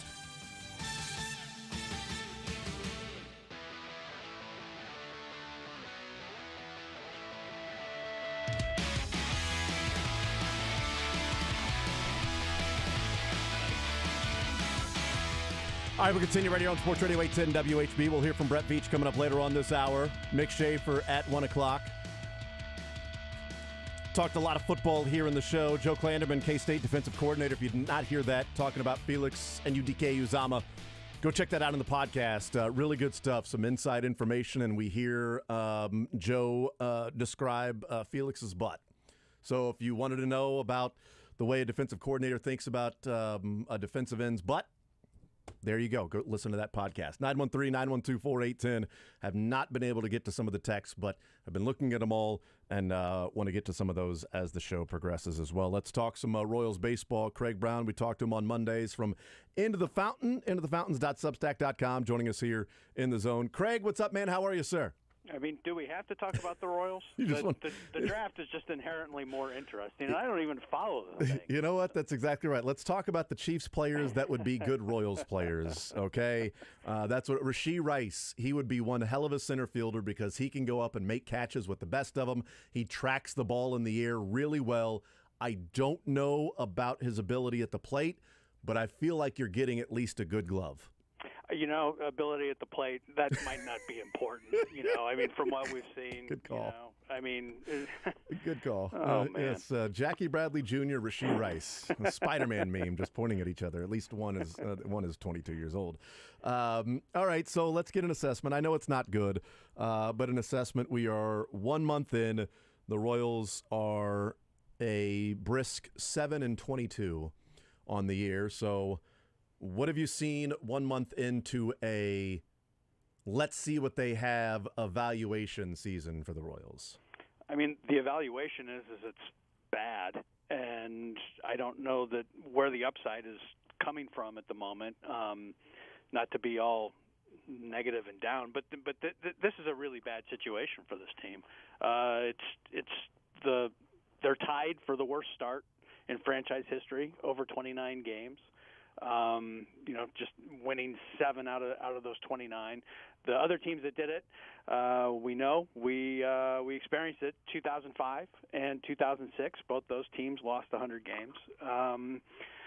So they've dug themselves quite a big hole, and we've talked about it too. This year isn't all about the wins and losses. It's about progress. It's about getting on the right path, and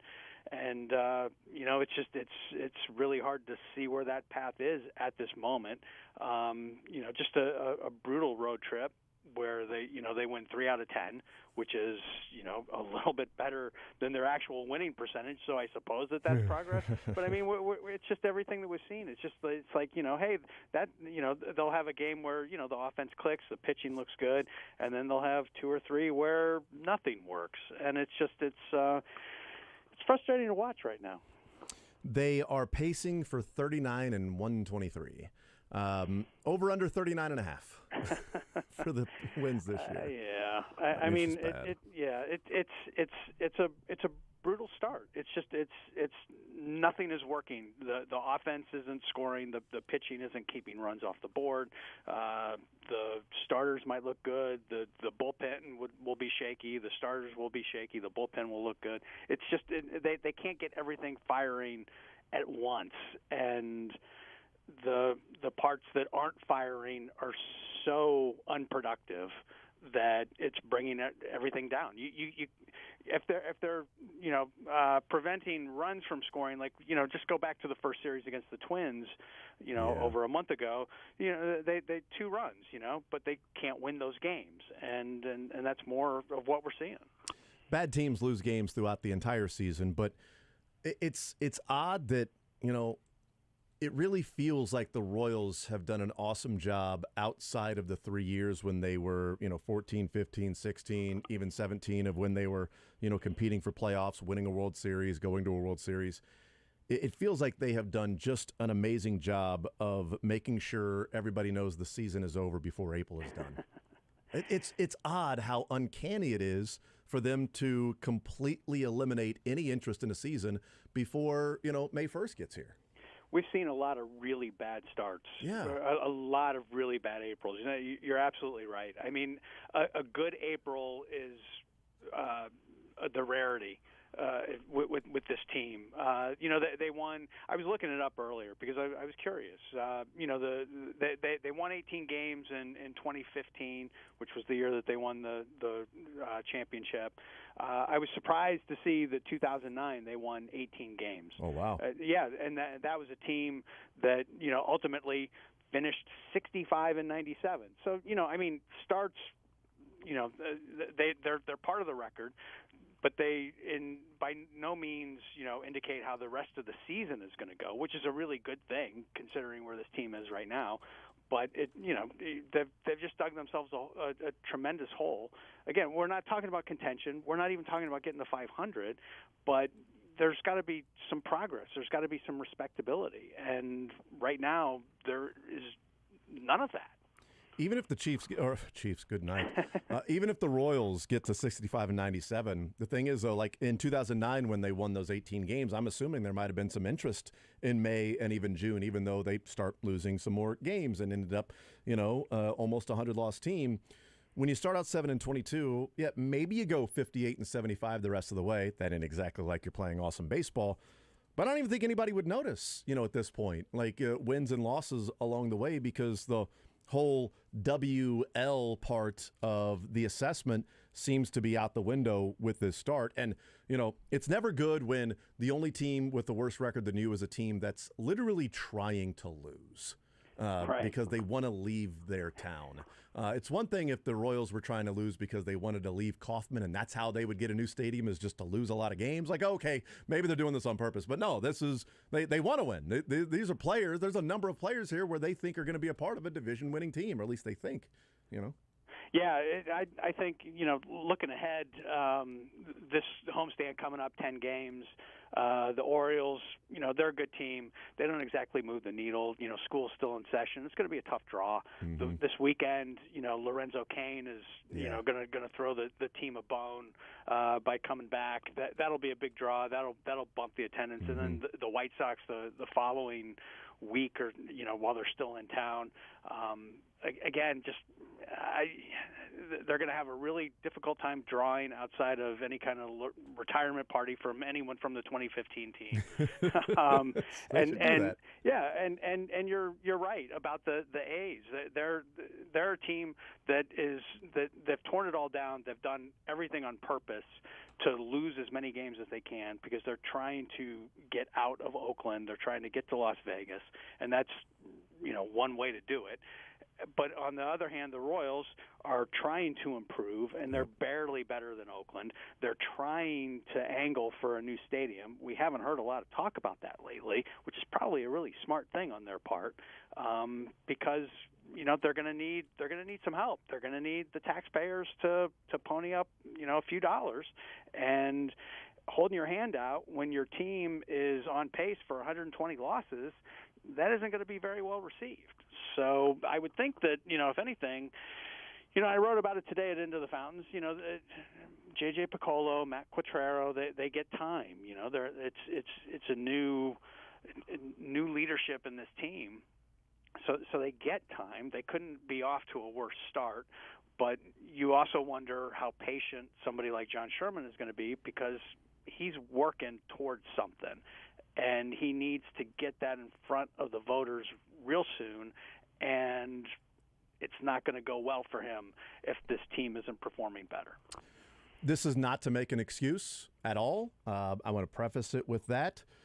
But as the Royals have played 1, 2, 3, 4, 5, 6, 7, 8 series against teams, 7 of those 8 series are against teams that are above 500. The only team that they have played below 500, they won the series against the Giants, who are 11-16. Now, part of that you could say, well, yeah, those teams are above 500 because by virtue of they keep beating the Royals, so that inflates the record. Certainly, the Rangers being 17-11 on the season and playing 6 games against the Royals has probably helped them. But the Diamondbacks are 3 games over 500. Texas 6 games over 500. Twins are 5 games over 500. The Blue Jays are 8 games over 500, and the Braves are 9 games over 500. So, is there at least some context maybe to throw in that they are early in the season in April? They didn't have any favors done to them with their schedule, whereas had they maybe mixed in an Oakland or a White Sox who are combined 14-44, who will be after this Baltimore series on Tuesday, Wednesday, Thursday, it'll be Oakland for 3 and then the White Sox for 4. Would we be talking a little bit differently about record and what's happening if they would have mixed in a couple of last place teams along the way?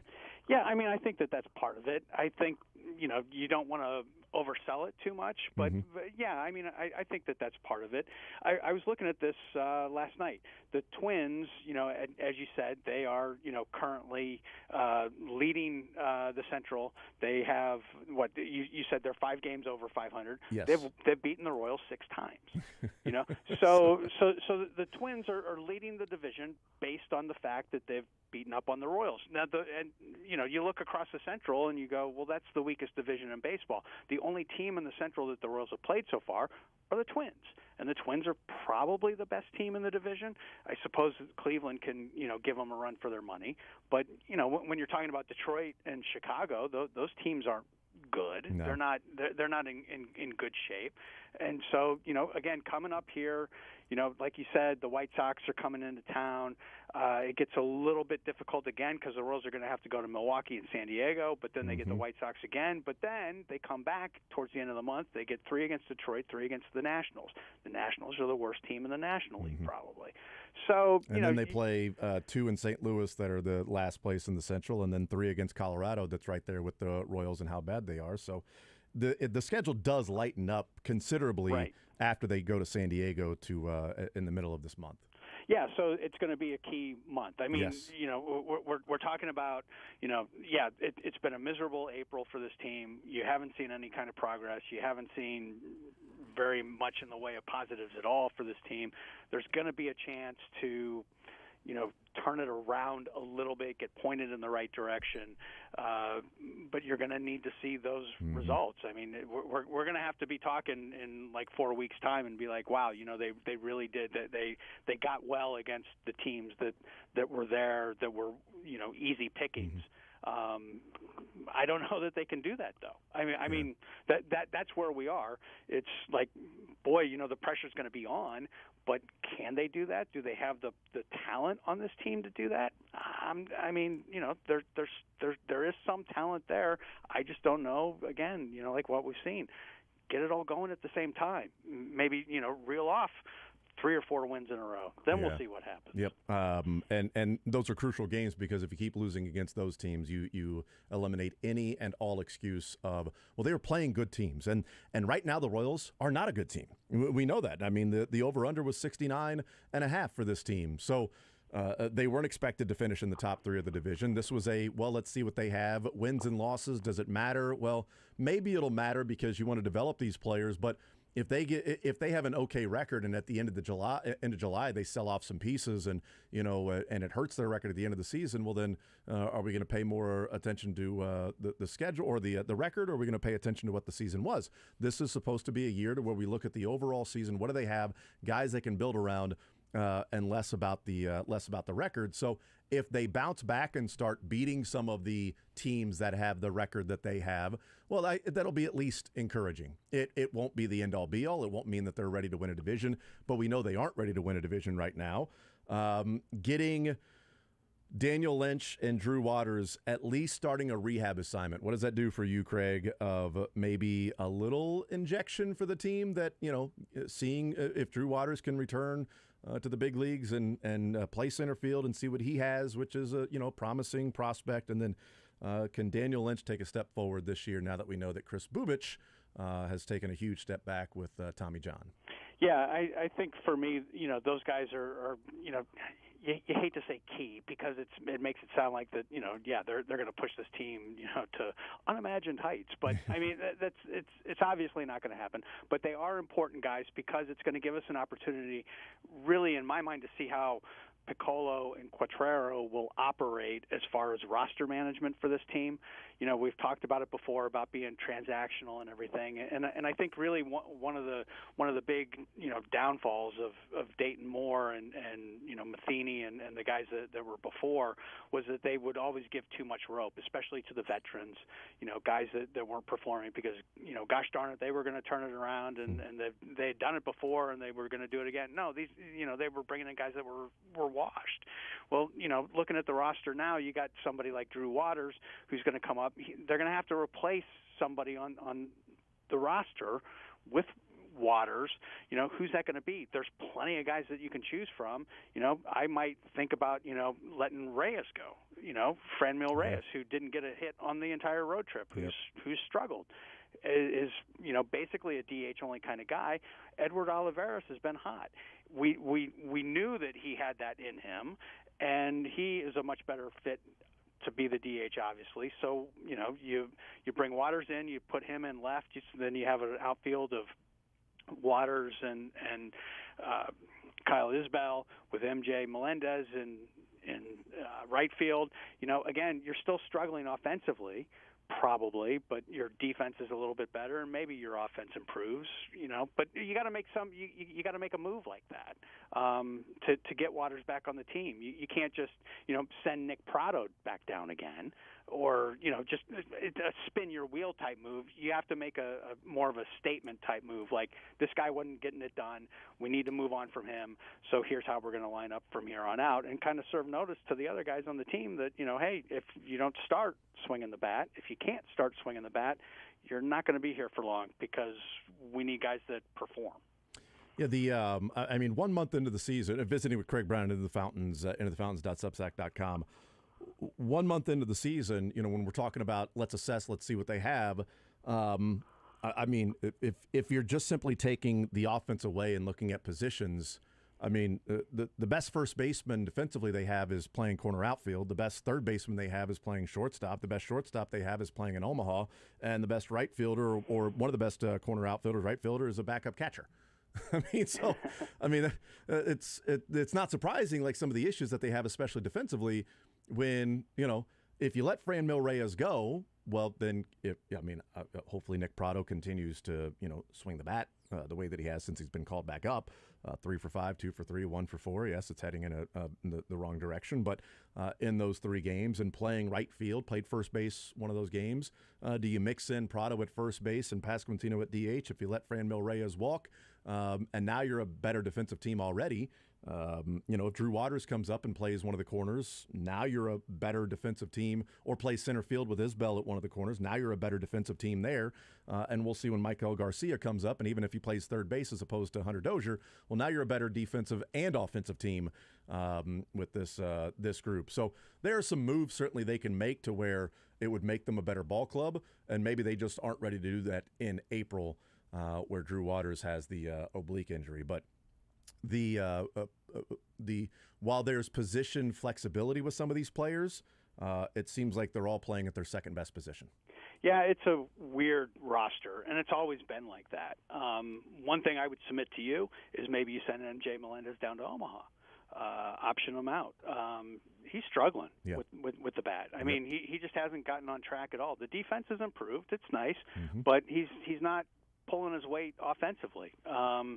So then you can drop, Pratto in the outfield, keep Pasquantino at first. I realize that that's not the ideal defensive alignment, but you've got, you can look at the defense in the vacuum, but you've got so many issues offensively that, the defense, even if these guys were playing at their best position, it doesn't carry the bat. So you gotta find that right balance. Quatraro, he shuffles the lineup. He gets guys in and out. He uses everybody, keeps everybody fresh by doing that. So there's a way to make it work, I think. But again, that might be one of the hard decisions that they'll have to make, is that do you take one of your top prospects who is really struggling and just say, look, man, just no pressure, just go down to Omaha, take a month, and get back on track offensively. So when you come back up here, when we need you back in this lineup, you'll come back with a new mindset, new approach, and you'll hopefully be on track, and the struggles like this will be behind you, because it's not happening for him right now at the plate. And he's an important guy. He's one of those key guys in this lineup, and they got to get him going. He has 105 plate appearances, does Melendez, so far this year. All but 14 of them have come batting first, second, or third in the lineup, and he's OPSing at .582. He's getting on base at .267. He has 14 at-bats, or 14 plate appearances on the season, not batting first, second, or third in the lineup. It's not surprising the lineup struggles when Matt Quatraro's moved a lot of people around, except for one of your worst hitters. Yeah. That guy's been batting first, second, or third all year. Yeah, as much as Quatraro, shuffles the lineup, he has kind of the lineup is unbalanced. Right, yeah. The best hitters are up at the top, and they're your best hitters by a mile. The bottom half of the lineup is an abyss, and right now they've got MJ Melendez in at the top half because that's how they think of him. That's how they think of his potential, but it's not happening right now, and so that's another guy in the top half of that lineup, top 4/9 of that lineup that is bringing that offense down. you can't possibly be giving that many plate appearances to a guy that is struggling like that, even though you're trying to get him on track. But he's killing the rest of the offense. Yeah, last 4 games against, at least the series against Minnesota, he goes 2 for 16 and has 7 strikeouts, no walks, and he's batting third, and fourth. Yeah, the no walks in that series. That's a red flag that he's really off the tracks, because that's the one thing that he's been able to do even through all the struggles. The strikeouts are going to be there, but he can take a walk, and that mitigates it a little bit. But if he's not walking, you got to get him out. You got to send him down to get back on track. Yeah, he had 9 walks in the first 12 games. He's got 2 walks since April 17th, since that Atlanta series. How long ago was that Atlanta series feel like? He's walked twice since then. Yeah, he's scuffling. We'll see if the Royals are willing to do that. If this is a let's see what you have, or they just keep, square peg, round hole, and he'll figure it out. Maybe there is a trip to Omaha. Maybe that's the Drew Waters move when he's ready to go, is MJ heads back down, maybe catches some more, whatever it might be.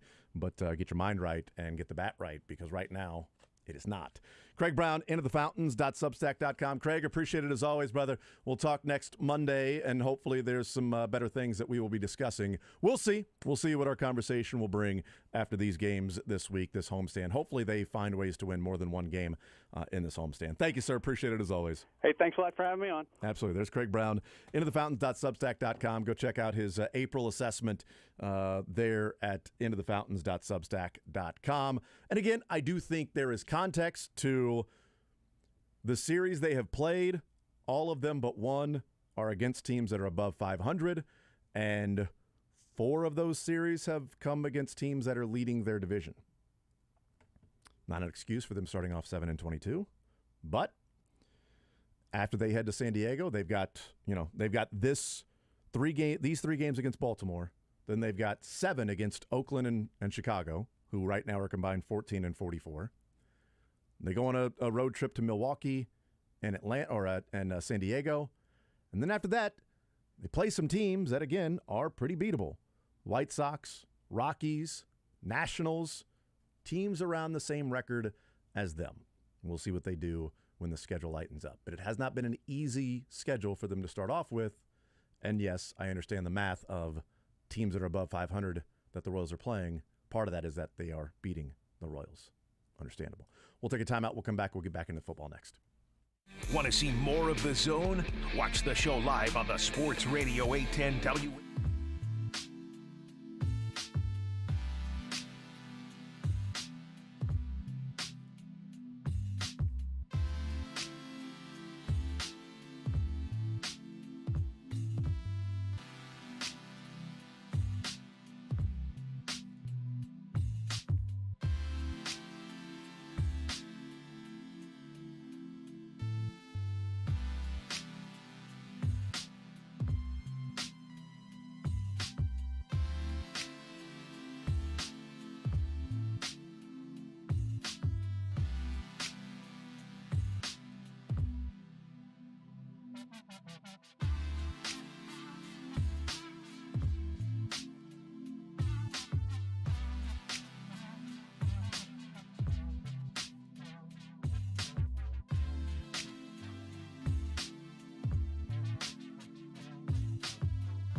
All right, we continue right here on Sports Radio 810 WHB. Jason Anderson with you, Josh Briscoe. Drake heading up until 2 o'clock.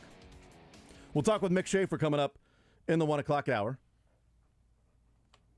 913-912-4810 is the text line. Again, I do want to get into some of the texts that have been coming in. Apologize that we have not been able to get into those just yet, but it has been a pretty busy show. Let's hear from Brett Veach.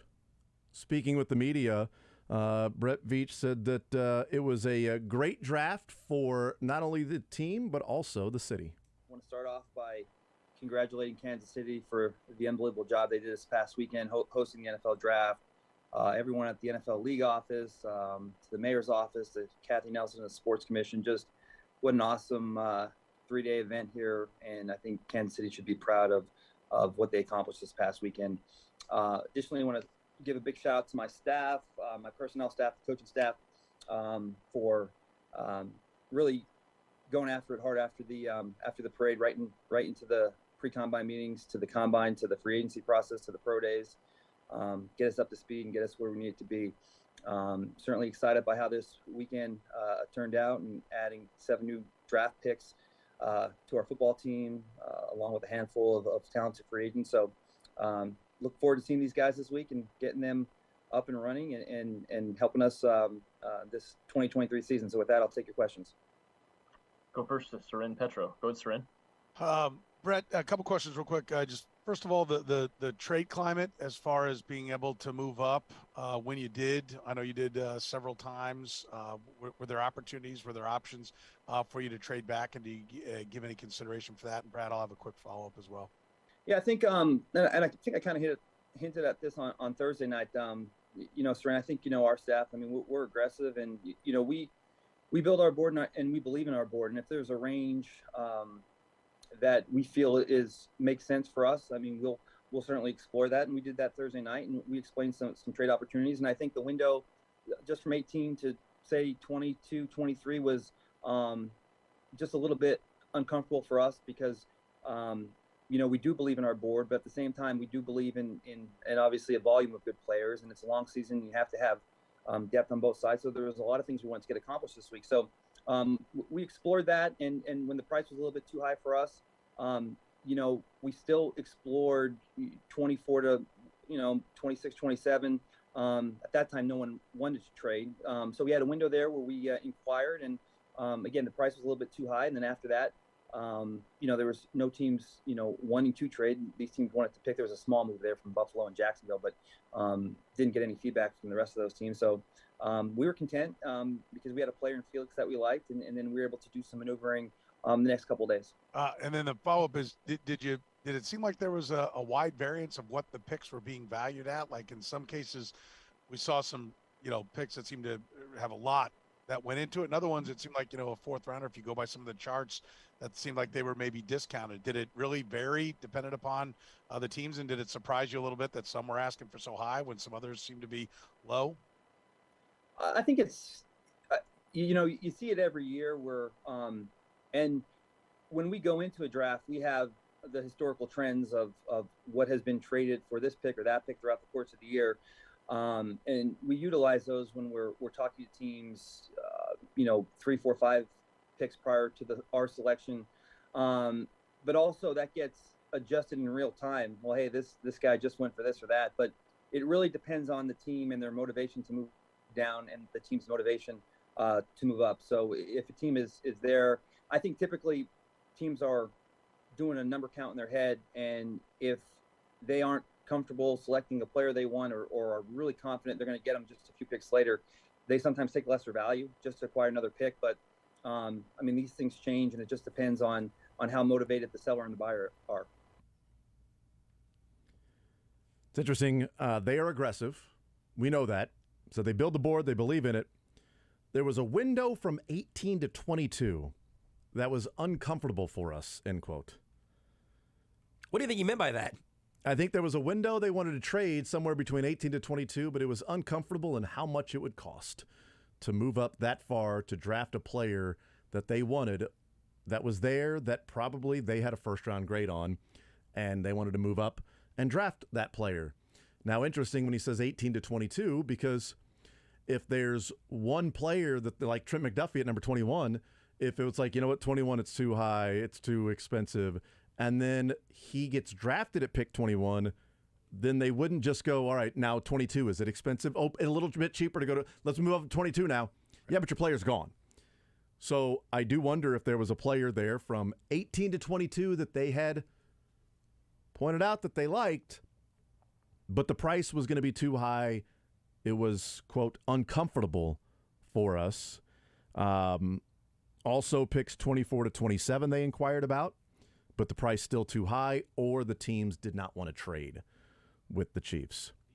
So a couple of pockets, as he talks about, that they wanted to trade up and see what the price would be. Getting ahead of the run on receivers, or maybe ahead of Maisie Smith, Anton Harrison, Miles Murphy.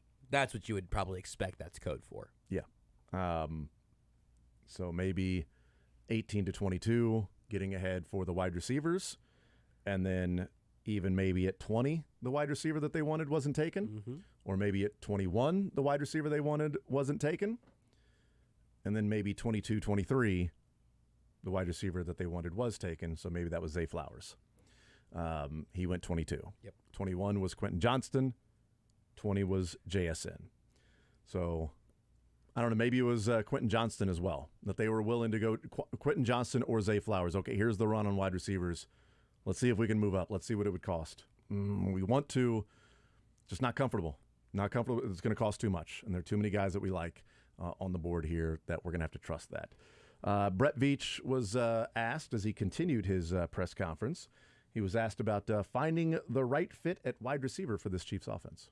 Yeah, I think we take a little of everything into account. I think at the end of the day, I think we're just trying to add talent to the roster at all these positions. And I think the cool thing about Coach is he's going to highlight their skill set and get the most out of them. And so I think that's the value in staying true to the board. Let's find a guy we like. Let's tier him. Let's stack him. Let's stay true to the board. Let's get good players here, and then allow Coach and his offensive staff to do their thing and just put these guys in the best position possible to utilize their skill set. Then obviously you go into the draft, you don't know exactly what positions you're going to wind up with your 7 picks. So now that you do have that information, what do you envision is sort of left to accomplish before you hit training camp here? I mean, we're always trying to improve this roster, and we'll continue to monitor the names that are on the streets, and there'll be a handful of guys that have mini camp invites, or I should say rookie mini camp invites, and we'll get a list of those names, and if we can improve the 90th person on our roster, we'll do that, and that will be no different to how we approach this summer. We'll get into training camp, and we'll start logging the tape on the preseason games and the position battles there, and so I mean, I feel like we have a competitive roster that can go out there and compete to win games, but I also feel like there's always room to improve, and we'll continue to do that from now until the end of the cutdown day. So they've already been adding undrafted free agents, priority free agents since Saturday night and yesterday as well, and there's a ton of names out there that the Chiefs have added as priority free agents. Brett Veach continued, and he gave some insight on how Wanya Morris might fit in at tackle for the Chiefs. I think there'll be a degree of mixing and matching. I'm sure it's safe to say that, as we sit here today, I mean, Taylor will be able to go out there and run left tackle with the ones. And then I think we'll have good competition between Niang and, as you mentioned, Wanya, just brought Wanya in here. And then Kennard, I think, has some flexibility too. So I think all three of those guys will bounce in there. And I think at least for sure, Kennard will go back and forth to tackle and guard, and I think Wanya has some tackle guard flex. So I think you'll see Coach Heck do a great job of just mixing and matching, and then when we get training camp, just let the competition speak for itself. Let's go next to Nate Taylor. Go ahead, Nate. Hey, Brett, now that the draft is concluded, just where do you feel confidence-wise that you can get an extension done with Chris Jones between now and the start of training camp? Well, I don't until you get a deal done. I don't know in this league if you're ever confident with anything, but I think that's on the list of things to do. And we get into the off season, and you're into combine meetings, and then you're into free agency, and then you're into the the draft, and then after the draft, let the dust settle and start working on the future and things we can get accomplished in the spring. So we'll spend time, and obviously we have a great relationship, with Chris and his staff. So we'll get to work and see what we can do. And those things usually take a little bit of time here. So we have a little bit of a runway now until the start of training camp to hopefully get something done. There's that runway line again. Didn't sound incredibly confident. No. Maybe he's just tempering enthusiasm or tempering expectations with that. As said, until the deal is done, you're never confident in anything. How confident are you getting an extension? Well, and until something gets done, you're never really confident in this business. It is, quote, on a list of things to do. Talks about how busy the end of the season and combine on until the draft is. But then after that, you've got more time. Well, get to work, good relationship with them. There's more runway to work with. See what they could do. Could have at least thrown me like we love Chris. We plan on keeping him around for as long as we can. Something like that, Brett. Anything?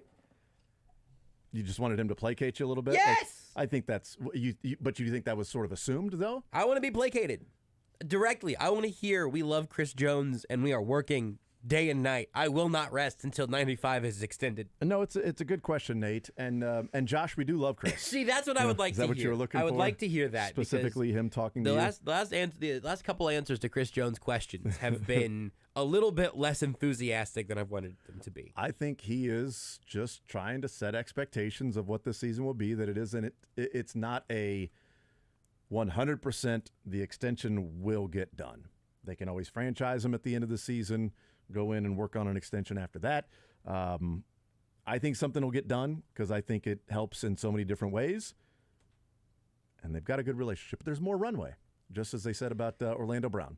There's more runway this time with Orlando Brown than there was last year. And if they don't get this deal done, I'm going to lay down in front of the plane. Well, let's... Brett, you've heard it there. This is on you now, Challenge Chiefs. accepted, Brett.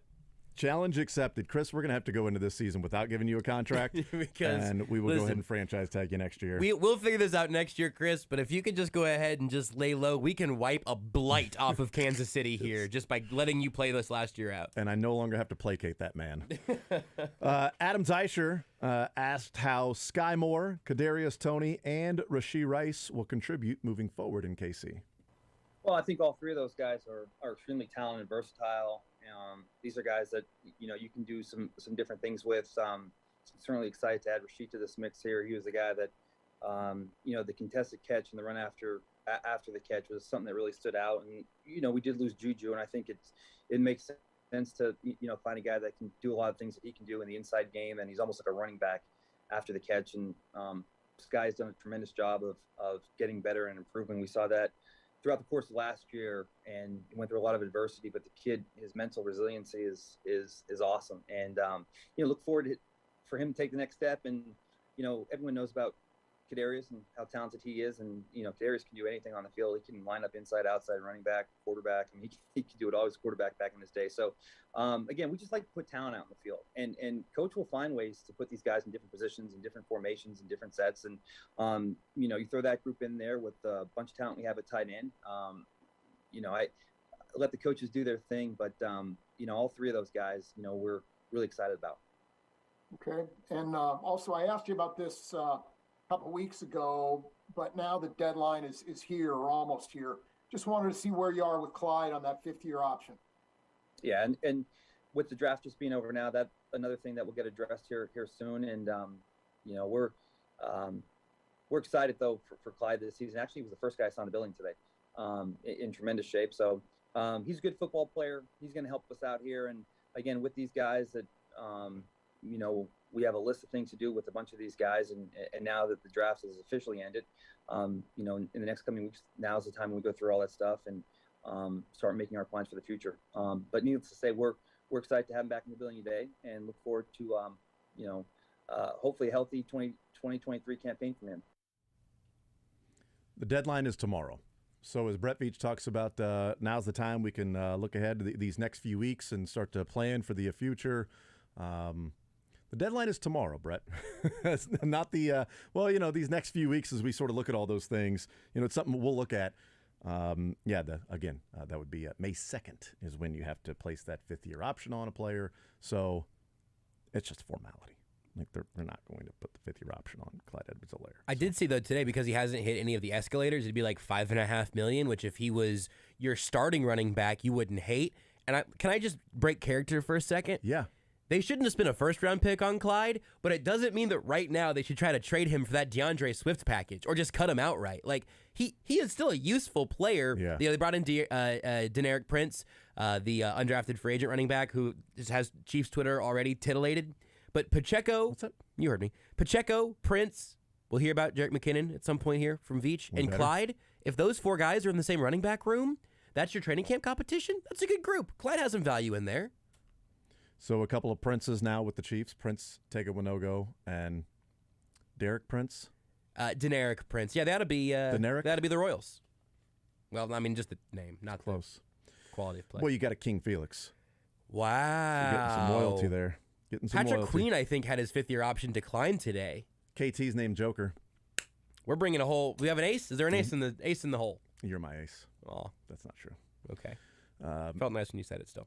If it was the next clip, it would have been great because I would have said wearing number 1, the ace would be Jerick McKinnon, but that's not the next clip. We'll get to that one in a second. Veach was asked, though, to go through their draft day trades. Identifying the board, it's one of those things where we're spending a ton of time on this board. We're spending, countless numbers of hours, and we do that because, this is the process. And when we identify talent, we're able to look at that board and know that, all right, when we're in a certain range, we really like this guy. And if you look below this guy, there's a big drop off. So when we get aggressive, it's because, we spend all the time watching these guys and we feel like the drop off, or potentially they're not, he could be the last guy that we value in regards to a guy coming in and helping us year one. So when you identify that, you got to trust your board and trust all the work that you put in. It's kind of, blending the two concepts. On one end, you have to, there is that lotto aspect where you have to throw a bunch of numbers at this. But at the same time, we wouldn't be doing our job if we didn't set the board, spend all that time doing the work. And if we believe in a guy, you can't risk losing those guys. And there was a handful of guys this past weekend that we were trying to trade up for and didn't work out, and they went. And that's the way this works. So you got to believe in your board. You got to believe in your scouts. But you have to do so. Can't be reckless. You got to take calculated risks. And, I think you saw that, we took a stab to get up there in round one, we couldn't.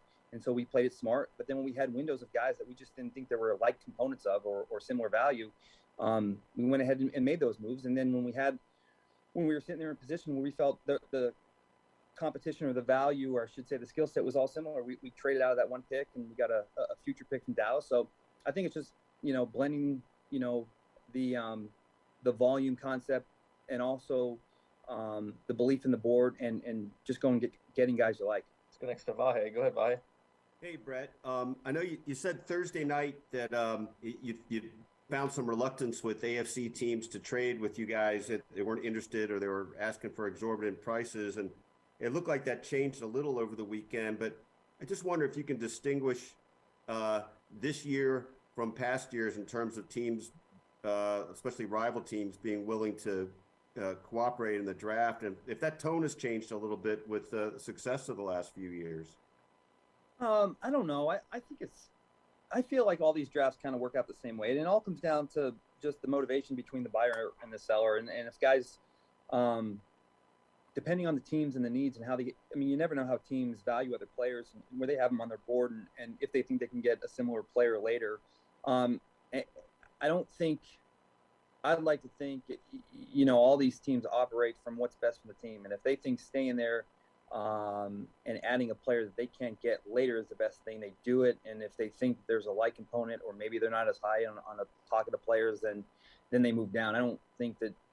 I know from my standpoint, I've never made a call or taken a call from another team and said, well, that might be better for them. I think I always operate from what's best for us. And to me, all these teams have the same name when it comes to draft day. If they have a pick I want, or if they're trying to, come up and they, want to pick from us, I just look at the value and how does it make us better.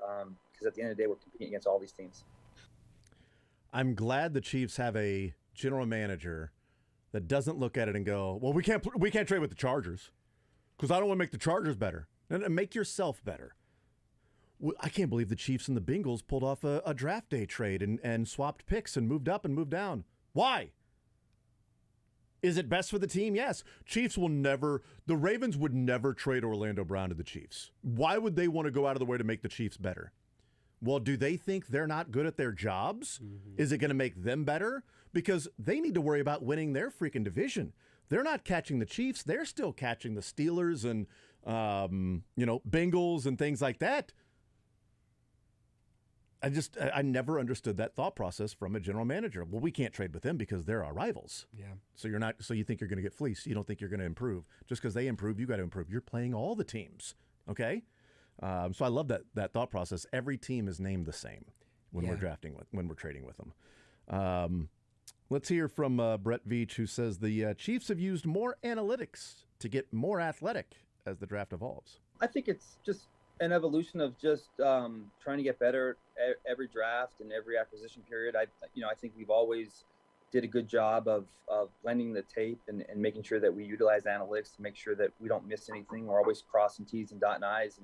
And so then I think it's just a matter of just fine tuning that process over the years and making sure that we can be more locked in and better informed in all of our decision-making processes. So I'd like to think that we've always done this, but also at the same time, I think we spent a lot of effort just, doing a lot of self-reflection and being very critical of how we do things and just learning from the process. But, analytics will always play a role in what we do, and we believe in it. And we also believe in the outstanding work our scouts do throughout the course of the year. So it's really just every year just trying to, fine-tune this process and get better and better and better. We got time for a couple more. We'll go Todd Palmer and then Matt McMullen. Go ahead, Todd. Running back, last year you got Isaiah in the 7th round. Didn't address that position. Is that a signal that you guys are still, that Jarek's maybe still in play? And what did you like about Deneric Prince, who you guys reportedly are signing as a UDFA? Well, yeah, obviously we have a long-standing relationship with Jarek, and we've had communication, so I wouldn't be surprised if something got done with him soon. And as far as Prince, he's a guy that we're excited about. He's a big kid that can really run. He ran one of the fastest 40 times at the combine. Has done a good job over the years of working on the pass game, and so he's again another talented kid that we're excited to bring in here, and we're excited about Isaiah's second year, and obviously he had a breakout season last year, and then potentially adding a guy like Jarek, and then as I mentioned, Clyde was one of the first guys that I saw in the building today. So we believe in that room. It's a good room, and certainly Prince is going to come in here and compete for playing time and possibly roster spot there. And I know you were asked earlier about, Pat's deal, obviously in light of, the Lamar Jackson and Jalen Hurts signings. In terms of timing, do you guys want to wait till like the Burrow and Herbert extensions get done or new contracts get done? How do you guys kind of see that playing out? Well, the draft just ended here, and, I think Coach got asked about it, I got asked about it, and Clark got asked about it there. So, we're a few years into a long deal, but at the same time, we have great communication with Pat, and so there'll be a situation where we work through all these things, and there's no timing on it from our end just because we're in constant communication. We'll go last to Matt McMullen. Go ahead, Matt. Jamari Conner, just your thoughts on him and why you selected him. Just a versatile defensive back, and he's a guy that can play free safety, can play down low at the strong safety position. He also has some big nickel flex. I think he's a guy that can come down the box and cover some athletic tight ends. And he's a big kid, really smart. You're talking about 2-3 year captain there, does everything the right way. We're just really excited to add him. And he was, one of those guys obviously we were super high in Rasheed and we didn't want to get too cute with him. And Connor was a guy that, it was right there with him and Wanya in the 3rd round. And I was talking to his agent today, just congratulating him. And the values are right there. And then when we had a chance, and this goes about being selectively aggressive. And then, we selected Wanya, and it could have easily been the Virginia Tech safety. And then we get back in round 4, and you're sitting there. And once you get into that window where, this makes sense for us, and he's going to be gone pretty soon. We went up there to get him. But I think, Matt, why you like this kid is because he's extremely versatile. He's long, he's athletic. I think he ran 4.4 at the combine, but has some free end safety flex. Should be a great special team contributor day one. And at the same time, I think there's also some nickel flex, some big nickel flex to match up with some of the athletic tight ends these teams have throughout the league. All right, there's Brett Veach. We'll take a timeout. We'll come back. We'll continue rolling. We'll react to what we heard from the Chiefs general manager, Mick Schaefer, as well in the 1 o'clock hour. More Zone next. Take the show with you by listening live on 810WHB.com. In the 810...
Wrapping up this hour, we'll talk with Mick Schaefer coming up in the 1 o'clock hour.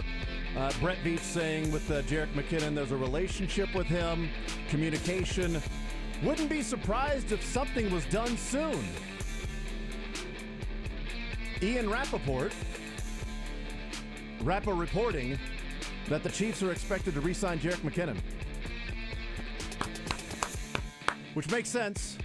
They were in contact with Jerick McKinnon. Let's see how the draft lays out. If there's a pick there somewhere that we really love that's on our board and we pick them, maybe it makes it less likely to re-sign Jerick McKinnon.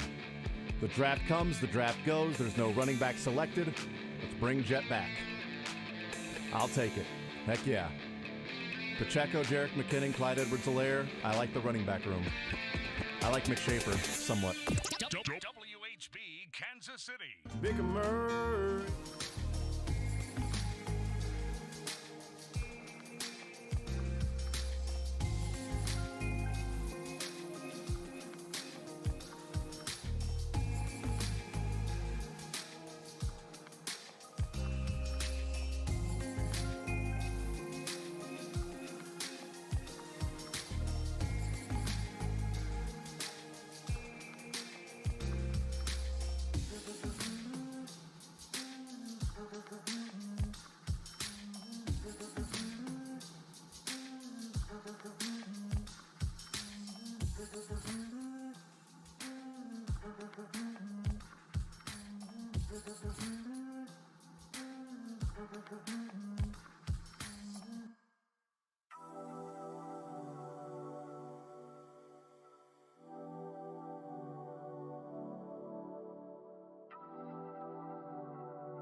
the replies to Ian Rappaport, the Rapper report that he had about the Chiefs expected to re-sign Jerick McKinnon.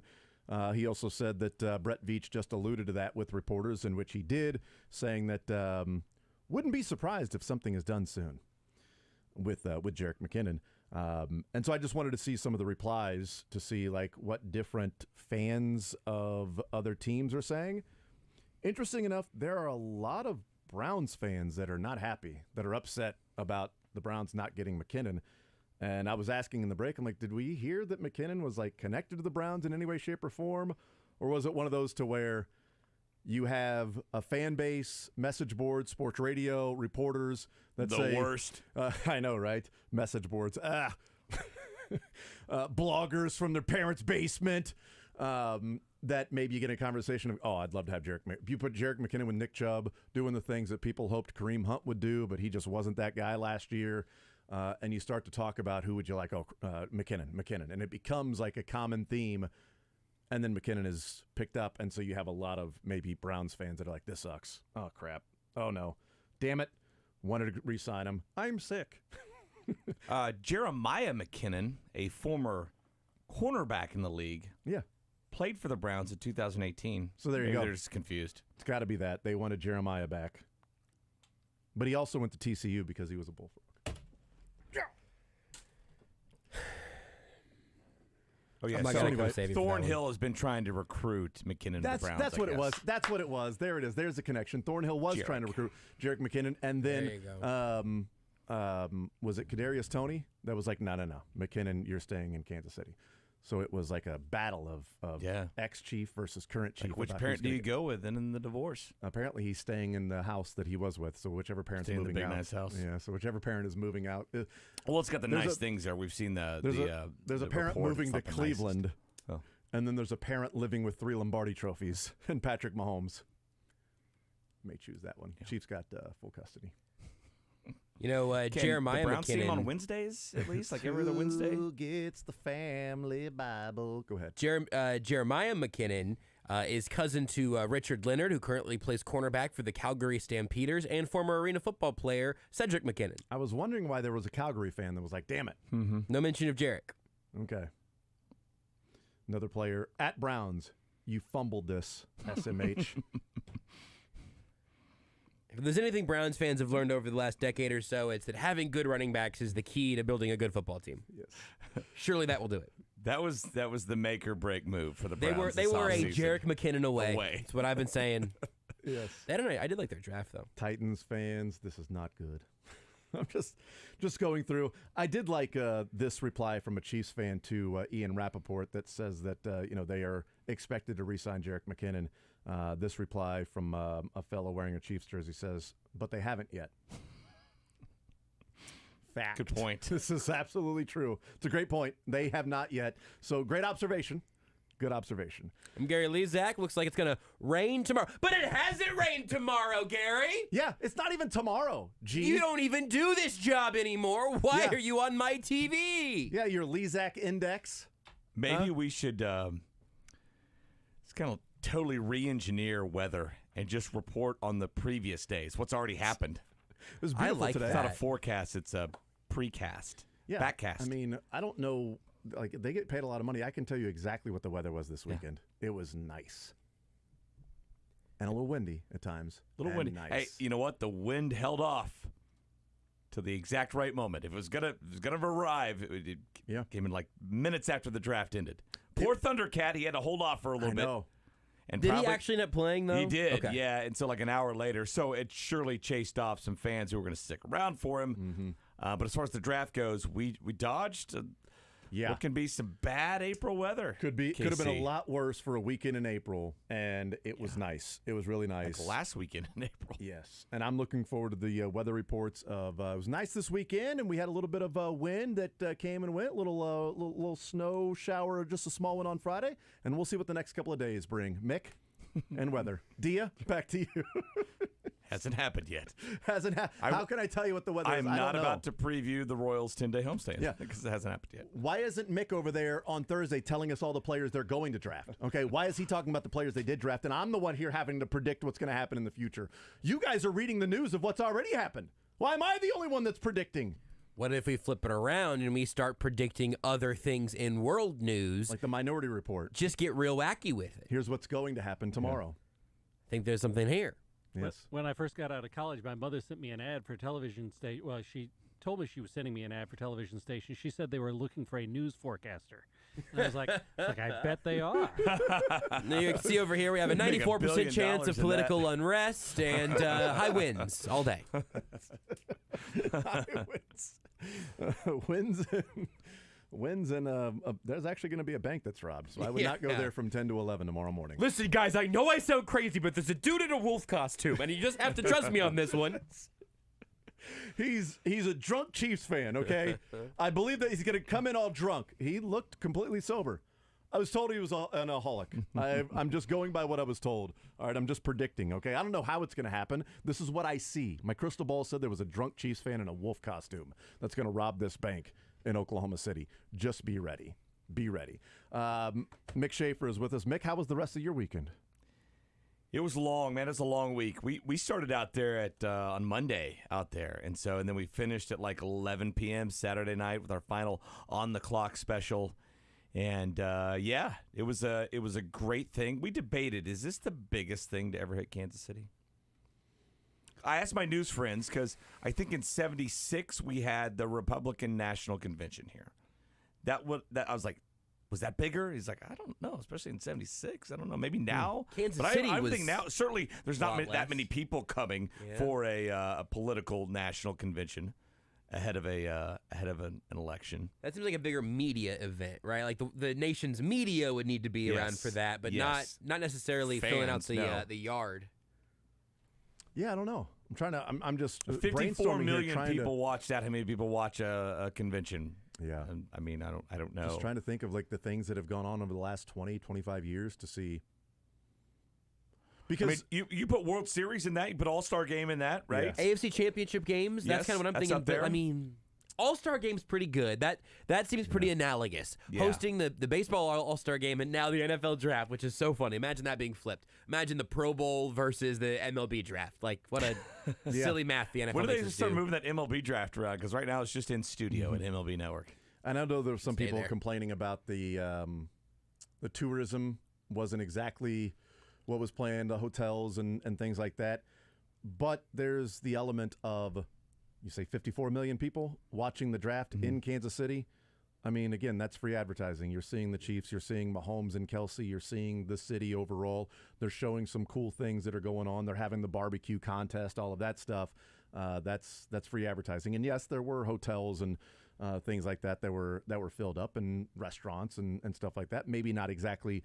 Well, on Thursday night, there weren't enough people out at restaurants because they were all watching the draft that were coming in town. They're coming in town. They're not coming in town to go and watch the draft from a restaurant.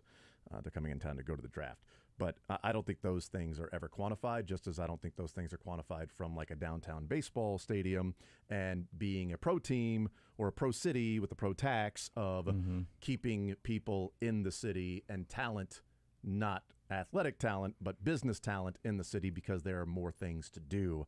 And like hosting a draft, like hosting World Cup games, like going to a team that's the betting favorite to win the World Series or to win the Super Bowl, a team that is 20 years away from 30 years away, 40 years away from winning a World Series, maybe.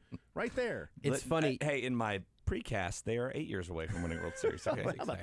Sign me up. Where do I sign right now? Backwards. It's funny. If the NFL Draft is the biggest thing to hit Kansas City, it's going to be like Jalen Hurts' contract. He was the highest paid quarterback for like an hour and a half because the World Cup is a minute from now. It's coming. That's exactly So however right. long the draft holds the title, it's not going to be for more than 3 think years. about it, like, so the Super Bowl was in Phoenix. Did that bring 300,000 people to that area? I mean, only 80 are going to the game. Right. I mean, they Is do the there whole like fan 4 experience times that thing, but- coming to the. Maybe they are. Maybe there are. In Phoenix, obviously, there's a lot more going on sports-wise in Kansas City. But I'm like, this is could very well be the biggest thing that's ever arrived in Kansas City. What was the number for the draft again? 312. So right here, just a quick Fox 10 Phoenix article. The Super Bowl host committee says nearly 300,000 people came out to the Super Bowl experience in downtown Phoenix. That includes the nearly 25,000 people that attended the Super Bowl watch party at a park there. So, I mean, it seems like pretty analogous. And I heard people talk about how, like, since they started moving this draft around, that nowhere else did they see more of like the hometown team presence than in Kansas City. And so it wouldn't be surprised me if 312,000 people were there, but the largest percentage of those of all the draft sites were hometown people. I wouldn't be surprised by that. And I did love that, that sort of changing of the guard, and we've talked about this a couple of times, of the Chiefs becoming the hated team, the Chiefs becoming the annoying team. The Chiefs are the team that people are just tired of hearing about. And we saw the tweets from Thursday night where Kelsey and Mahomes come out with the Lombardi Trophy, and they sort of open the draft there. And it's like, this is supposed to be an NFL event, and the Chiefs are bringing the Lombardi Trophy out there. This is ridiculous, man. This isn't about the Chiefs. It's about the NFL. Okay, whatever. Sit and spin. And then on Saturday, Ben Volen from we know Ben. The Boston Globe says, Chiefs bring the Lombardi Trophies onto the stage. Owner Clark Hunt wears his massive championship ring everywhere at the owners' meetings. Chiefs love rubbing everyone's faces in it. A guy from Boston. And I replied and said, tell me the Chiefs are now the pulse of the NFL and the Pats are yesterday's newspaper without realizing you've just told me this. That is, I mean, there you got people complaining about Lombardi. Oh, Clark Hunt wears a Super Bowl ring to the owners' meeting. How dare he? How dare he? I mean, come on. Robert Kraft left those in the private plane. He lost one at a massage parlor once. And to Putin. All right, he didn't even care about his rings. Clark needs to get a Patriots fan or writer complaining that the Chiefs are getting too much. He's both probably. The Chiefs are getting gassed up too much by the NFL. Clark needs to get the full-on WWE belt, and then maybe it's just like, maybe you can have like little, like the hammer belt loops on some jeans. Maybe there's Lombardi loops, so he can just go ahead and have those like in a couple of holsters side by side. Go ahead and try to wear both rings at the same time. I have two fingers that you could wear them on, really lean into it. Imagine, and then Clark Hunt also bleach blonde hair next time we see him. Like fully lean into it. Like he is the Miz now. He should absolutely do that, man. Totally. I'm in for that. So it only took you 28 minutes to find all 30. Listen, I wasted some time too. The first, I was shooting. We shot the stand up at the beginning. I'm like, okay, here we go. We're gonna start the clock, and this is what we're doing. And as I was doing it, a guy in a it was a 45 Tampa Bay Buccaneers jersey. Oh, what a jerk! Was it 45? No. It wasn't 55. I don't know why he's wearing 45. Anyway, I'm like, well, they won that Super Bowl. What's that? Did they win 45? They win 45. Okay, hold on. Let me see. That would have been. That might be too. No, that might be too far. That's too far. Nope, that's too far. Anyway, so I don't know. Mike Allstott, was he 45 or? Who knows? Go ahead. Anyway, so I'm like, you know what? There'll be plenty of Bucs fans there. Tampa Bay was the last fan base we got. We wasted the last 7 minutes looking for any Bucs fans. And then I saw a buddy of mine. I talked with him for 2 or 3 minutes. There were two guys dressed like Ditka, who I just wanted to I just want to talk to them. I just want to pick their brain. Like, what? How did we get here? And they were great. And so if you were like out there, kind of like bird watching on a perch, and you could just point and binoculars and check it off the list, you could do it in 5 minutes. My prediction was 15 minutes. Josh is an idiot and said an hour and a half. Big dummy. And I thought it was going to be over an hour as well. And so if you take away the fact that you did not get the 45 Bucs jersey, which should have counted, and you shooting the breeze with the Bears fans and your buddy and the stand-up, that's about 15 minutes probably is what it took for you, is what I would say. So we probably just about made spot on. And then I would interact with a lot of the fans and ask them, questions. Where you're from? Why are you wearing the superhero Carolina Panthers outfit, ma'am? Ma'am. And that was unexpected, and maybe that was sexist of me because the ma'am surprised me. I'm not gonna lie. There were two superhero Panther women and one superhero Panther man, and they were decked out. They were all from St. Louis. I don't expect the crazy super fans all decked out to be so. Women. And you expect them to be bank robbers and criminals. Yes. Listen, crazy men that are women can rob banks too, Jason. All right. Crazy men that are way too in to the NFL, and they travel to every draft while wearing this crazy getup. And I didn't cheat. I didn't go because I know they had the pods in there, fans from basically every team inside. This is a couple hours before the draft started on Friday. I just made one lap around the fountain. Good for you. That's all it took. Yeah. One lap around the fountain. I was now I will say I had an advantage in guessing my time because we went out there on Thursday just among the crowd, and it was pretty quick to see all the different jerseys. Like, you're like, oh, I haven't seen a Titan. There's a Titans. I'm looking for a Houston Texans. Oh, I just look right over there. There's a Texans jersey. One of the last four were Falcons. And I'm like, I don't know if we're going to find Falcons. And I just turn. I see this couple in a Falcons jersey. I just run up and give them a hug. I'm like, you don't know me, but I've been waiting for you. Like, are you a Falcons fan? No, I hate them, actually, but I do appreciate. And then we finally ran into some Bucs fans. I think they were the Bucs fans that were profiled a lot of the draft. I think they were in the pod. One guy had a crazy pirate skull mask on, and another guy had like red contact lenses. His eyes were bright red. And I'm like, thank you so much. And then they started talking trash on the Chiefs. I'm like, oh, yeah. Super Bowl 55. And that's how we ended it. Said, scavenger hunt over. Yeah, thanks a lot, Jurek. Like the guy that on Saturday that introduced one of the Bucs picks. It was like, Chiefs fans, thank you for Super Bowl 55. Okay, that's going to be my LFB. Do you know who that guy was? No. I don't know either. Was it a former player? Okay, great. One of the McCourties took a really long time, but I don't know if it was him. I had it on mute. McCourty was Friday night. He Saturday. talked okay, you're right. That was Friday night. Saturday. Okay. Yeah. If you can find out who made the 171st pick, he's part of my LFBs coming up. I will. And I've looked. I can't. So this isn't part of my LFB, but it is something that I'm very excited about.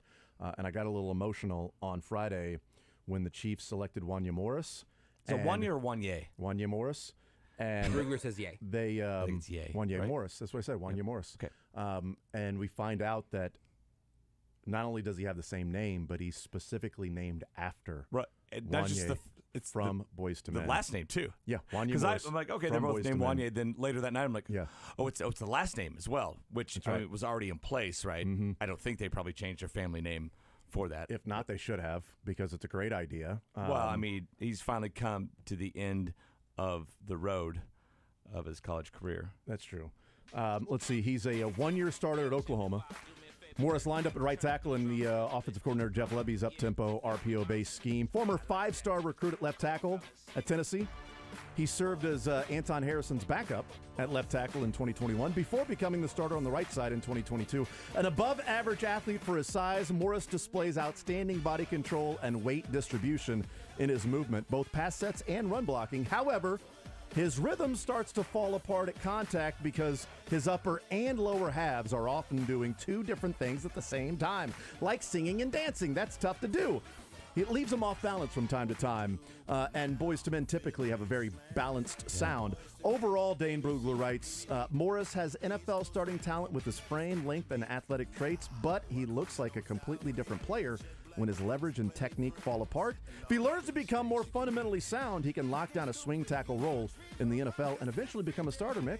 I mean, it's just... I think you could become a starter in like 5 months. I mean, that's probably right, yes. I mean, they write at KC Sports Network, Morris would be a solid mid-round option for the Chiefs in this class. Possesses insane length for his size, which is obviously something the Chiefs covet in their offensive tackles.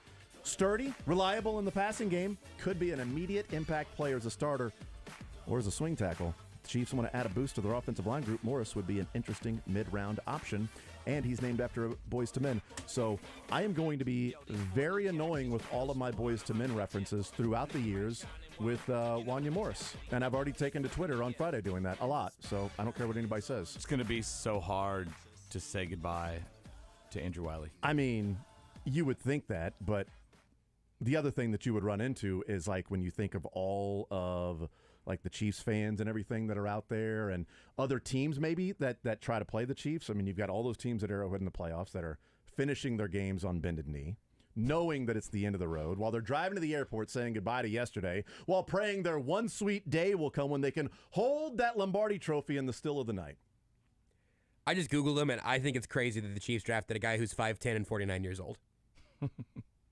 Yeah, but with pipes like that, the guy's going to be able to blow away the competition. Are we talking about Jalen Carter again?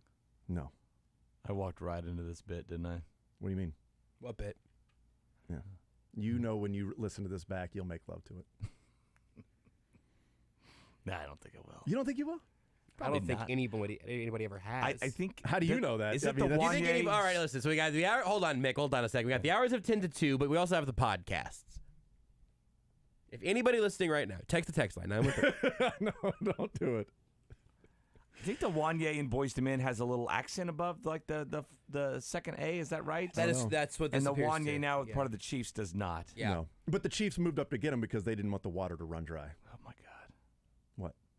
I haven't even heard of that song, but just trust Really? that's by Boyz II Let's Men. not wait till the water runs dry. He does have great We footwork. might watch the whole world pass us by.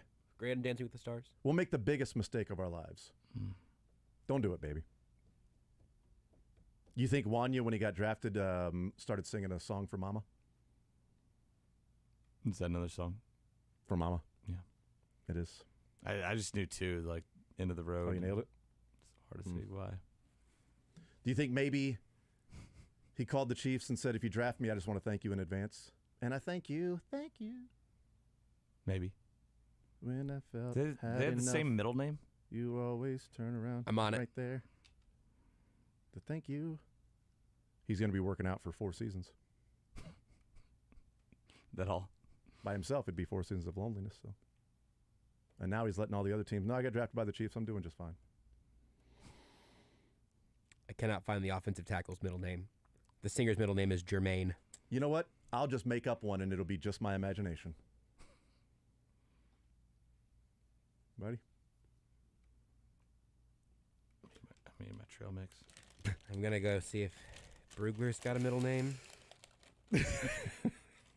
All right, let's take Just says Wanye Morris. Let's take a timeout. Whoa, hey, Mick, did you know he was named after the Boyz II Men band member of the same name? No, he's not. That's really crazy, yeah. Oh, man, we can get crazy with some Boyz II Men stuff if that's the case. Do some bits. Let's have some fun here.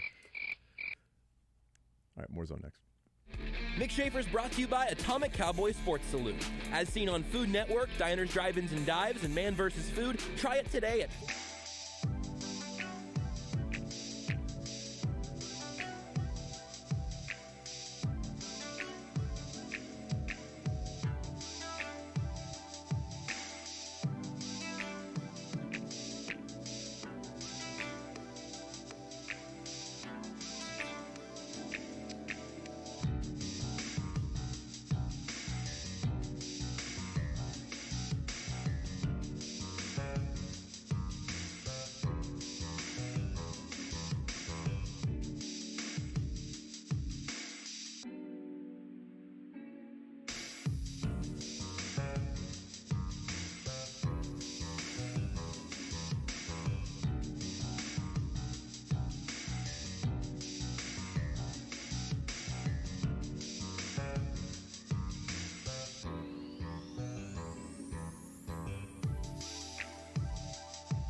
Boston Globe columnist that was annoyed that Clark Hunt will wear its Super Bowl ring at the owners' meeting, and the Chiefs brought out the Lombardi trophies. Tex says he needs to wear those rings on a chain. Clark Hunt, yeah, that would be great. Text about Wanya Morris says, and he can help them beat Motown Philly if they come back again. By the way, further break research, you have Wanya Jermaine Morris, 49 years old, 5'10", and then Wanya Jacques Keyshawn Morris, hyphenated, who is 22 and 6'6". And in competition to be the starting right tackle at the beginning of the season. My concern is that if Morris isn't ready and Niang gets hurt, they might just keep calling Wanya Morris's, because that's where the depth chart kind of gets. So. Oh, yeah, they could do that. Only one way to find out. Okay. Only one yay to find out, really. Well, he'd be brokenhearted if he doesn't. There's one way to find out. That's what I said the first time. I was really trying to hammer that joke in. But Mick, the second time around, really drove it home, is what I would say. All right, let's get into Learned Funniest Best. It is presented by Pyramid Roofing. For Learned Funniest Best, maybe you can learn about your roof.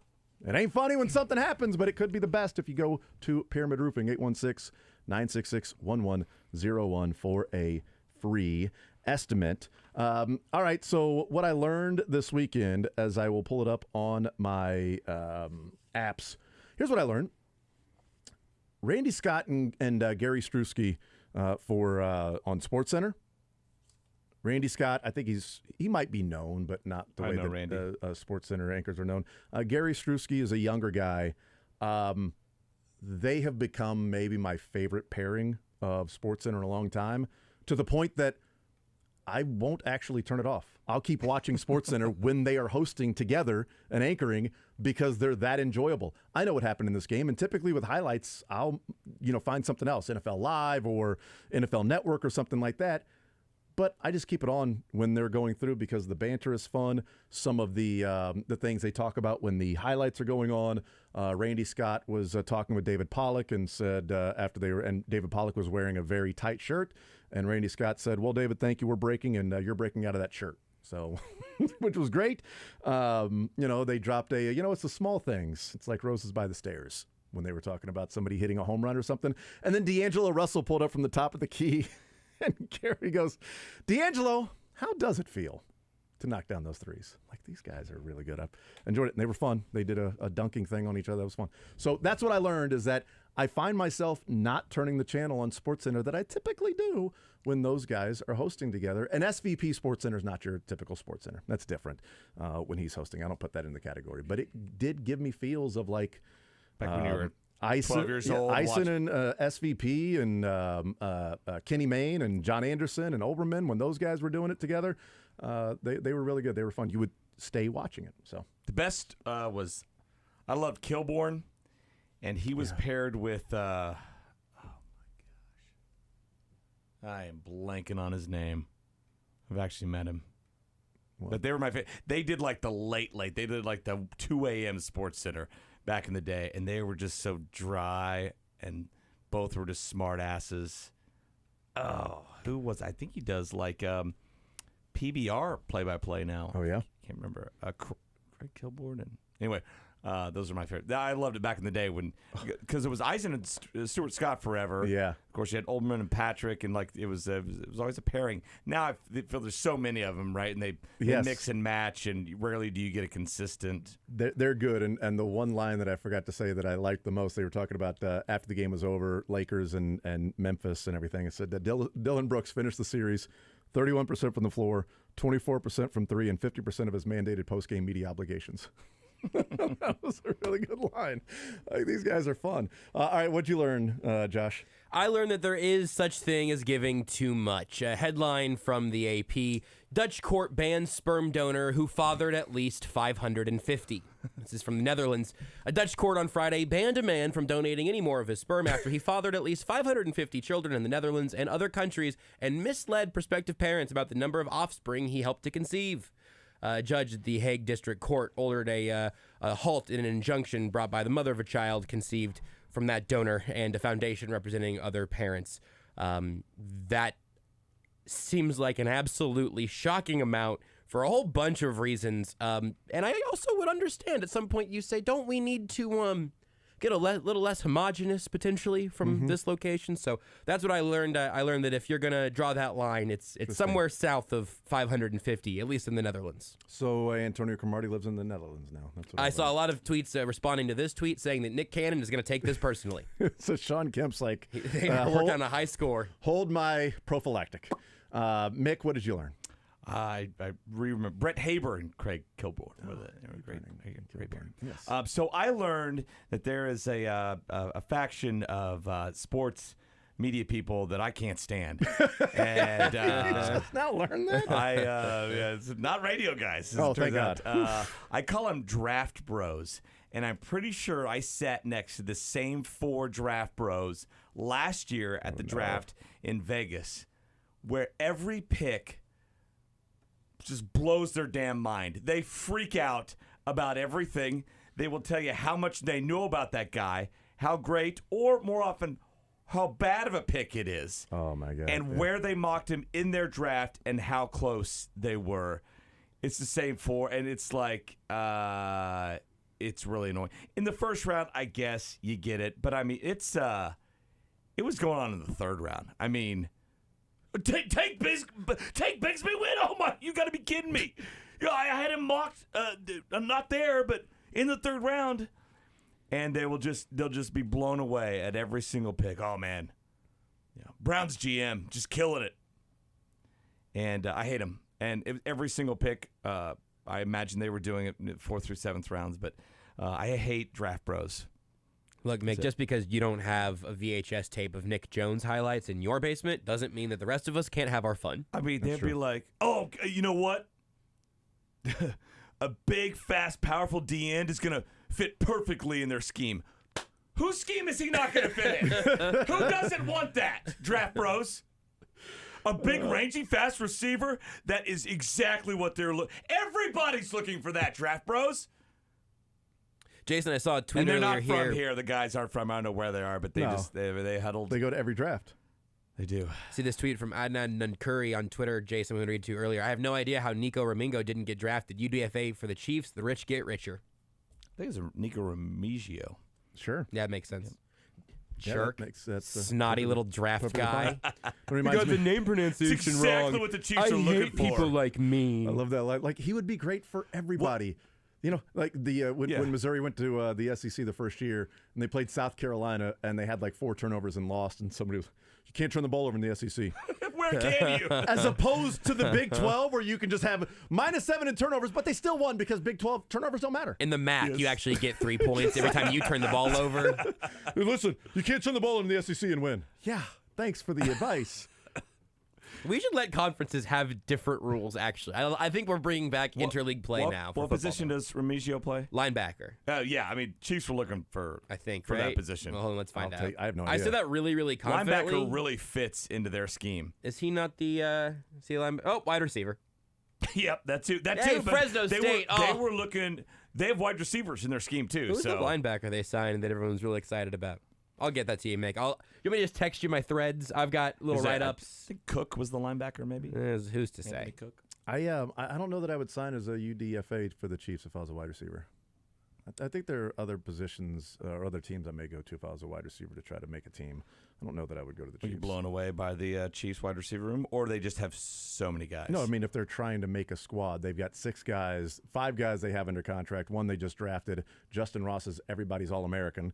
Being on the Chiefs practice squad is probably a decent place to be if you can get yourself there. Right. If they got on the practice squad. They've had Cornell Powell there for a couple years, try to take somebody else's job. Take a grown man's job. What did you learn, Drake? I saw a terrifying story about Texas A&M Texarkana baseball game, college baseball game. 18-year-old kid waiting in the bullpen was shot by a stray bullet from an altercation several blocks away. What? And they think he's going to be all right, but imagine just hanging in the dugout and taking a bullet from several blocks. They didn't even hear it. He just got shot. Yeah, hopefully it doesn't have as much velocity at that point if it's a couple blocks away. Yeah. I mean, I've seen like Law and Order episodes on something like that. You really believe him though? It's like, oh, stop acting, get over here, come on, you're up, let's go. Yeah, I mean, the bullet might make you believe him. I don't know. Well, if you find, I mean, you didn't know it was a bullet. Like, was there an exit wound? I don't know. Well, I bet. Just, I mean, at that point, it's probably just gonna lodge in there. What if he's a guy that always fakes injuries? Like complains about it. Like, see, it's the boy who cried bullet. Did it come from the Texas or the Arkansas side?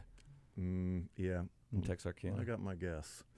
What was your funniest there, Josh? I'm trying to keep this this format up for as much of the summer as I can. Mike Trout went 3 for 5 at 2 home runs and had driven in 5 runs. Shohei Ohtani was 3 for 5 with 2 stolen bases, and the Angels lost to the Brewers 7-5. So great, man! Every time. Tungsten Armo Doyle for the Angels every weekend. There's another sad stat about how the 2 most tremendous talents in the last 15 years of baseball are getting wasted on the West Coast. Your funniest from the weekend, Mick? I have a couple. One was that 171st pick. It was I felt it was like a former Buccaneers player because he came out and was just taunting the crowd. He's saying, "Thanks for the ring. Thanks for the Super Bowl 55 ring. Kansas City, appreciate it." Woo. And he's taunting and everything. We're just rolling our eyes, which is fine. There are a lot of guys that did that. It's sports. You taunt, whatever. Yeah. And then he's like, with the 171st selection in the 2023 NFL Draft, the Tampa Bay Buccaneers select Payne Durham, Tennessee, Purdue. And I'm my son and I were looking. We're like, Tennessee, Purdue. Is that some weird school we haven't heard of? Like IUPUI? Is that what it is? What position does he play? And then my son figured it out. We looked at the big board. Tight end. He saw TE in front of Purdue, and he thought that was an abbreviation for Tennessee, which it's not. And so he said, Tennessee, Purdue, and he walked off. I'm like, that's what you get for being a punk up on stage. Idiot. Shouldn't you, practice reading the card before you get out there?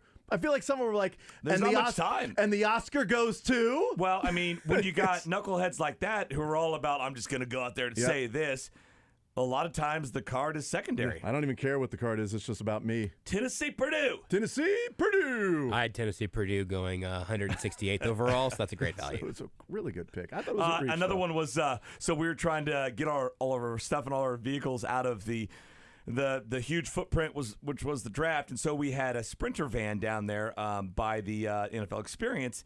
And when we got there, it was kind of boxed in by porta potties. And I wasn't down there. I'm relaying the story. So our photographer, it was boxed in. She's like, well, I'm going to move one of these. So he starts to move the porta potty. And some guy's like, hey! He's inside of it. Oh, no. I'm like, oh, dude, I'm sorry. I thought I had no idea. He's like, dark. He's like, yeah, I'm just trying to move for my car out of here. He's like, all right. Now I need a movement too. And then after a couple minutes, he wasn't coming out. And so our photog's like, all right, buddy, I'm just going to move this just a few more inches. So he scooted it even more while the guy was assumingly sitting in there. And they drove our Sprinter van out of there. That's amazing. I mean, there can't be many worse feelings in one individual moment than the porta potty you're in beginning to move. Regardless of what the context would be, that would be mortifying. Drake, what was the funniest for you? I saw that Jamal Williams, the running back, signed with the Saints, and he wanted to, ingratiate himself with the fans, so he put out a video of him eating crawfish, but he was putting barbecue sauce on them, and now everyone in New Orleans hates him. Like, barbecue sauce on crawfish? Should have been a chief. Ooh, heathen! What is your problem? We some dogs. That's what we are.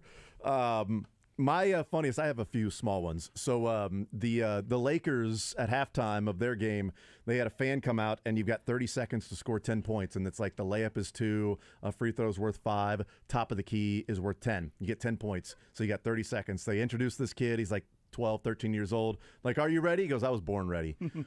All right, start the clock. And he's just pumping up the crowd, right? Clock's rolling. Puts the basketball down. He's just walking around with his arms in the air, waving the crowd. Get up. They're like, 20 seconds left. 15. I mean, he's got to make one? He's got to make 10 points. Top of the key is 10. Free throws are 5. So you can make 5 layups. But or 2 one free from the throws. top of the key would get him there. Okay. That picks up the ball, looks at the clock. 3, 2, fires a 3. Brick. I was gonna say. Totally brick, sitting like, oh. And then he went and hugged the cheerleaders, was like, whatever, what are you going to do? So I thought that was funny. As many layups as possible in 30 seconds. I thought that was funny. And then Mike McDaniel calling Devin Achane, the running back from A&M, and the first thing he asked him was like, hey, Devin, You're still fast, right? That's pretty good. Okay, then we're going to turn this card in. You're going to be a member of the Miami Dolphins. And then we were walking around the draft. Took my son down there on Saturday. We're walking around the draft, and Missouri has passed a law to where you can do some things that have a certain smell to them. It was the smell of the draft, really. Every the scent time of the draft. we had that scent, my son goes, "Who farted? Somebody fart?" So yes, son, somebody's farted. The Missouri legislature. He asked who farted a lot. Somebody else farted. Same smell. Yeah. Same smell. They've been eating the same thing. It's weird. Kansas City has a skunk problem. It's weird. So They do now. What was your best, Mick, from the weekend? So my best, again, a couple, but they'll be really quick here. My best was Brian Branch. He's going to be one of my favorite non-Chiefs players out there. Why? Because of the 17 guys brought to the draft on Thursday, 4 were not taken. 3 of them went home. 1 stayed, and it's Brian Branch. He stuck around one more day in Kansas City, got drafted by the Lions. But good on him. As safety, I believe, out of Alabama. Yep. And so it was really cool talking to him, and he's like, I wouldn't even considering going home. I appreciate the experience. Said great things about Kansas City. So awesome. Well done, Brian Branch. And then also, when you're down there, your son and you should have stumbled along the line of what seat filler line. So we're my son and I and his buddy are walking around. We're going to get food, and we see a line. We're like, "Is that food? That's there? for the seat Is filler that food? line? Oh, we walked right past Is it. that food?" They're like, "No, it's for seat fillers." What are seat fillers? It's like basically, well, whenever the VIPs leave, we want people to fill those seats. So I'm like, oh, us commoners can sit there? She's like, yeah. And I'm like, well, Abe, do you want to get some food first? And he's like, no, I'm not hungry anymore. So they got in line. I had to go to work at that point. 5 minutes later, they are sitting front row at the NFL draft. Amazing. And about 10 minutes after that, he sends me a text that says light flex. And then after that is a picture of him and his buddy and Roger Goodell. That's awesome. Just doing a selfie right there. Did you hear us talking about Goodell earlier in the show? Okay, I wasn't sure if that was. What was your best, Drake? I enjoyed on Friday. I was trying to get into the spirit of things, and for bump music, I was playing Motley Crue all day long. Yeah, I played more Motley Crue than Motley Crue did on Friday night. Yes, they played 6 songs. Wow. Yeah, it was. People felt it was very underwhelming in their set list. My best was here's the phone call with Deuce Vaughn and his dad being drafted by the Dallas Cowboys. So here's my best from the weekend. Hey, buddy. How's it going? Hey, it's going good. This is Dad. My phone wasn't working. Look at here, man. You want to come to work with me next week? I wouldn't mind that. I got somebody want to speak to you. I don't know when I've been speaking for everybody that's really in the heart of the Dallas Cowboys is standing here with a tear in our eye. We're Yes, so sir. happy to have you on the Dallas Cowboys. I can't thank you enough. Well, what I really want to say, you earned every ounce of me being able to make this call. I'm so excited. There's just something magical about this moment that may be bigger than we even realize here talking to you on the phone. But you is now a Dallas Cowboy. Your daddy just handed the card in right here. Yes, sir. It's got him on it. Congratulations. Hey, Deuce, Mike McCarthy, congratulations. What's up, Coach? I appreciate it. Well, I'll tell you what, I've been doing this a long time. This is so special for you and your Yes, father and your sir. family. And if you could make sure you drive, so make sure your dad's on time for work, we'd appreciate it. I can do that. I can do that. It's awesome stuff. And then you see in the background his dad hugging people going, thank you, thank you. Jerry Jones crying, you is now a Cowboy. What was your best, Josh? Either that or the fact that our groundhog's back in our backyard. Reconfirmed, visibly, groundhog has returned. So every day for you is the same? Why? But we don't see the groundhog every day. Oh. It's May now. So I do think winter's over, though. So that should be good. We'll see. We'll take a break. We'll come back, wrap up the show next. Mick Schaefer in the Zone is brought to you by Atomic Cowboy Sports.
ChampionHomeComfort.com.